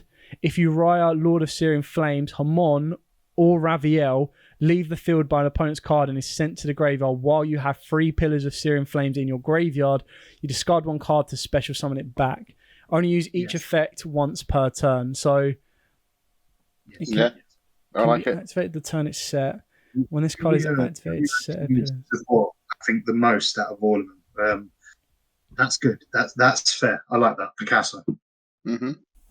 Cool, you got a fan on that one. And then Red Eye's Night Shroud's Legacy is a quick play spell.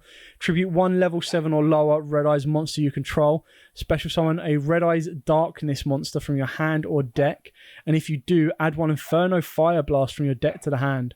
Also, that monster's name is treated as Red Eye's Black Dragon while face up on the field.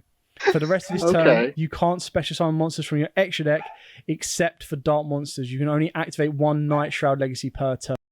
I like that. Make Darkness Dragon playable. Make that Dark Dragon monsters as the knockout. Yes, I'm so with that. Enough.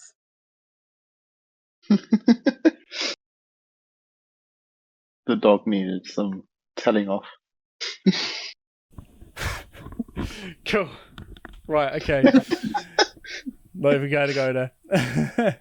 It's like Tom and Jerry house right now. It's crazy. Yeah. Final question we got for now. Anyway, if more come in between now and the time of editing this, I'll sort them out. But so this one is from Clifford Rowan. How do we feel about the current in real life game excitement, and is Master Duel really fizzling out because of it? What card did you want in Ghost from the Past 2 that we didn't get? So that's kind of like a 3-pointer. So I'm gonna answer the easy one because I think this is for everyone. Is Master Duel really fizzing out because of in real life? No, it's not fizzing out because of in real life. Master Duel is just crap. Like it's sad to say because when it first dropped, I was all for it. I was like, this is awesome. This is fun. It's a little bit different.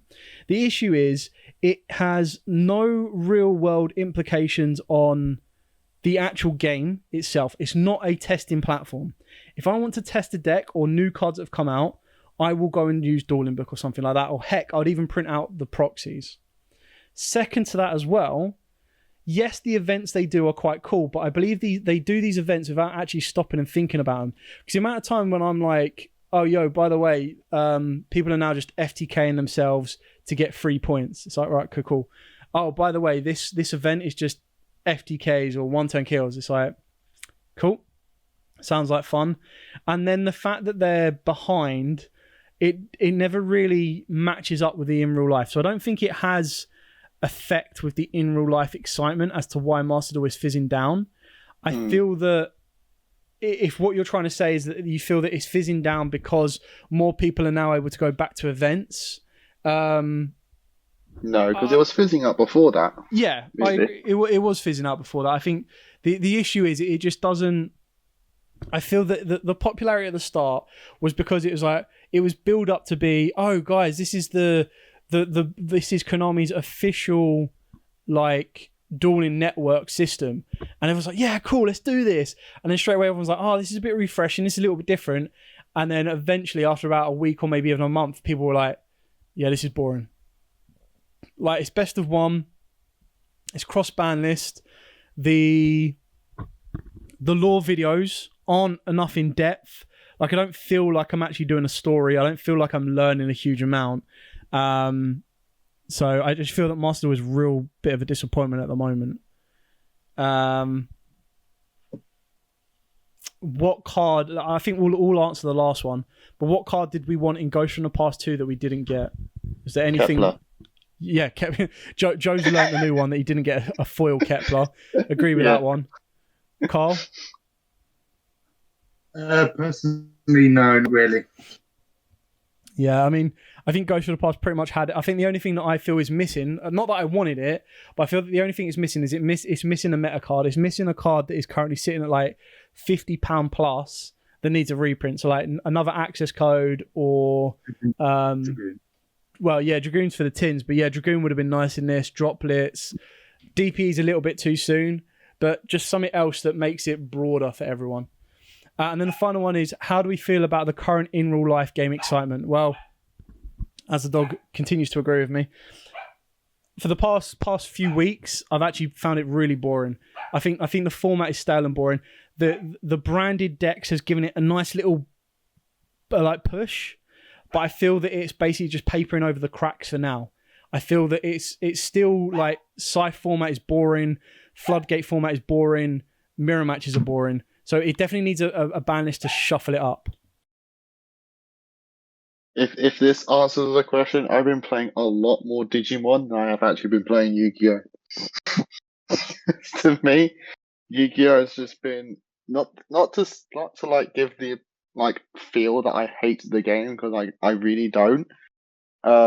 It's just I really found Yu-Gi-Oh less enjoyable because it is so hand trap centric, and it's really gotten to the point where like I think even worse than it used to be like in previous times, where it's just like if you don't draw four hand traps and a one card combo, you're not going to play through, and if you can't play through four hand traps, you're not playing.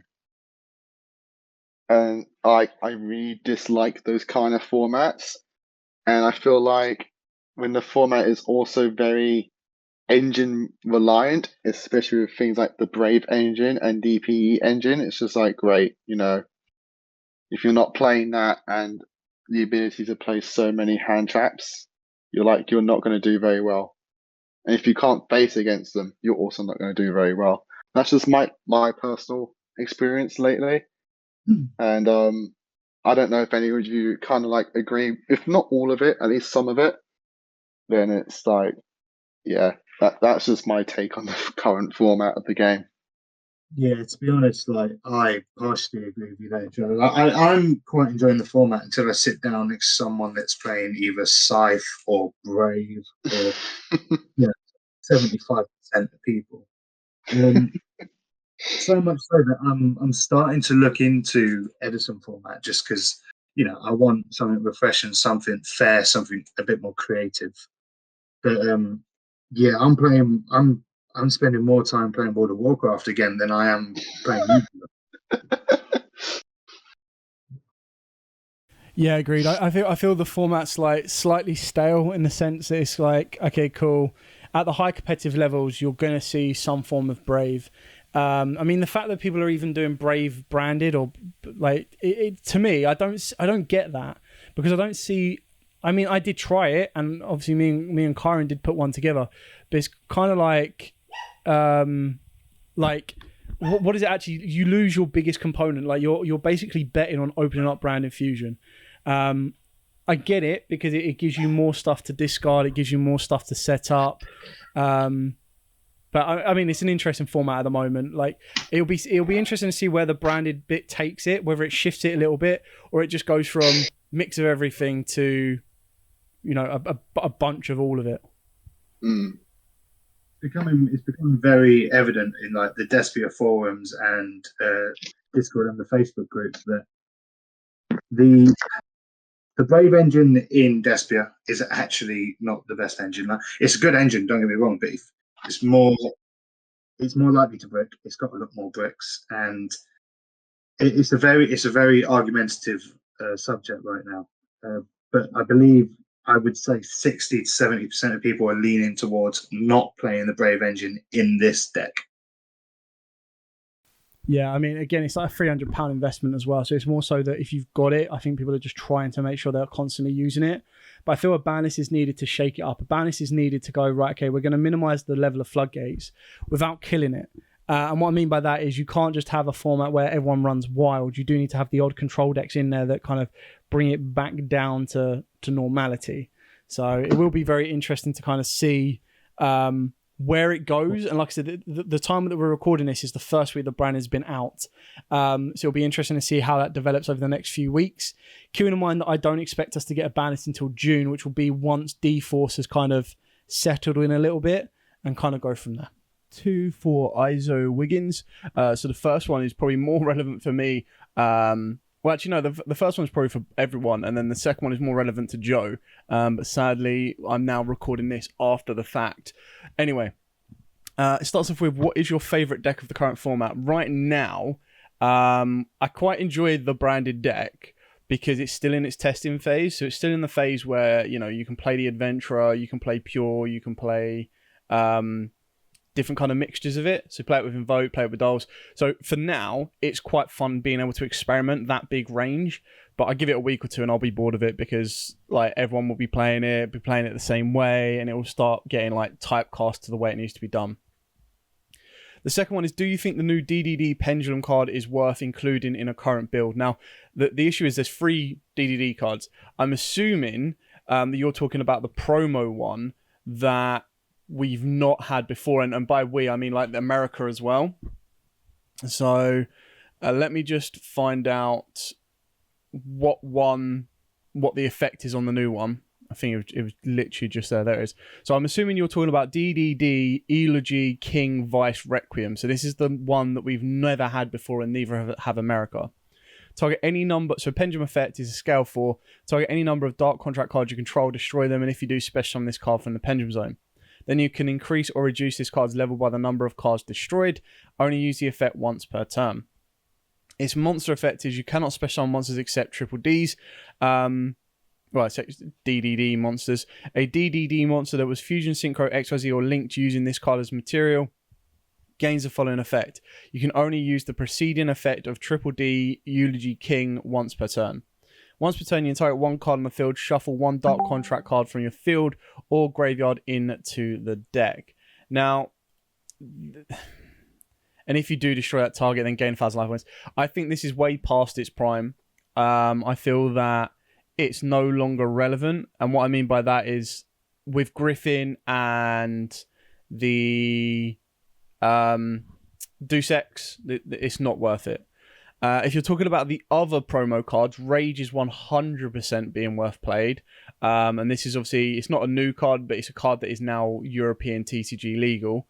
If you're talking about Destiny King Zero Lapis, so this one is during the scale 1, during the main phase, you can add one face-up triple D monster from your extra deck to the hand, except itself. Only use the effect once per turn. I think Thomas does that better. You can special summon this card from the hand by tributing one triple D monster. If this card battles an opponent's monster before damage calculation, you can make this card's attack become double its original attack of the opponent's monster it is battling until the end of the damage step. If this card attacks a defense switching monster, inflict piercing battle damage. If your opponent the first time this card will be destroyed by battle, each turn it is not destroyed. Also, you take no damage from battles involving this card. It's good, it's not bad, but I think if you were going to, you can only use one of the 3, it's Rage all day, every day. So, that's in my opinion anyway. Then, moving on, the last question we've got for the moment is from It's J420. What do you consider the strongest way to build DM with the Red Eyes package to extend or use the use of the new branded and Despia support? Well, I mean, at this moment in time, the best way to build the deck is to go Red Eyes Fusion, but with some backup. And what I mean by that is you can either go full Red Eyes Control, which is you get to Red Eyes Fusion, you have to make sure that you're you need to maximize your ability of making that resolve, because the only card that Red Eyes Fusion loses to is Ash Blossom. So you'll be looking at playing Crossout Detonators, and you'll be looking to play Caught by the Graves. On top of that, you would then play it in a control build where you would make sure all of the other cards are set to be trap cards. So there'll be stuff like Secret Village of the Spellcasters to protect you from being super polyed, because that's one of the cards that will out Dragoon very easily. It also stops droplets and Dark Rulers. And then you'd be looking at stuff like Ice Dragon Prison, possibly Anti-Spell, any card that kind of basically says to your opponent, no, you can't play the game, and I'm going to protect everything I've got with Dragoon. So that's one route. That would probably be the more successful route. The second route is you go Verte Turbo, which basically means you put 2 cards on the board to bait out your opponent, and then you ultimately lead into Verte Dragoon. And again, you would need to get rid of Verte because Super Poly is just such a big thing right now, especially with the branded, that it can be very, very dangerous. I would also advise playing Nadir's Servant for the pure fact that after you've activated Red Eyes Fusion, you can still activate Nadir. And if you're able to set up the Secret Village lock, you would then go Nadir and Winder. And sorry, not Nadir. You'd go Nadir into Winder eventually.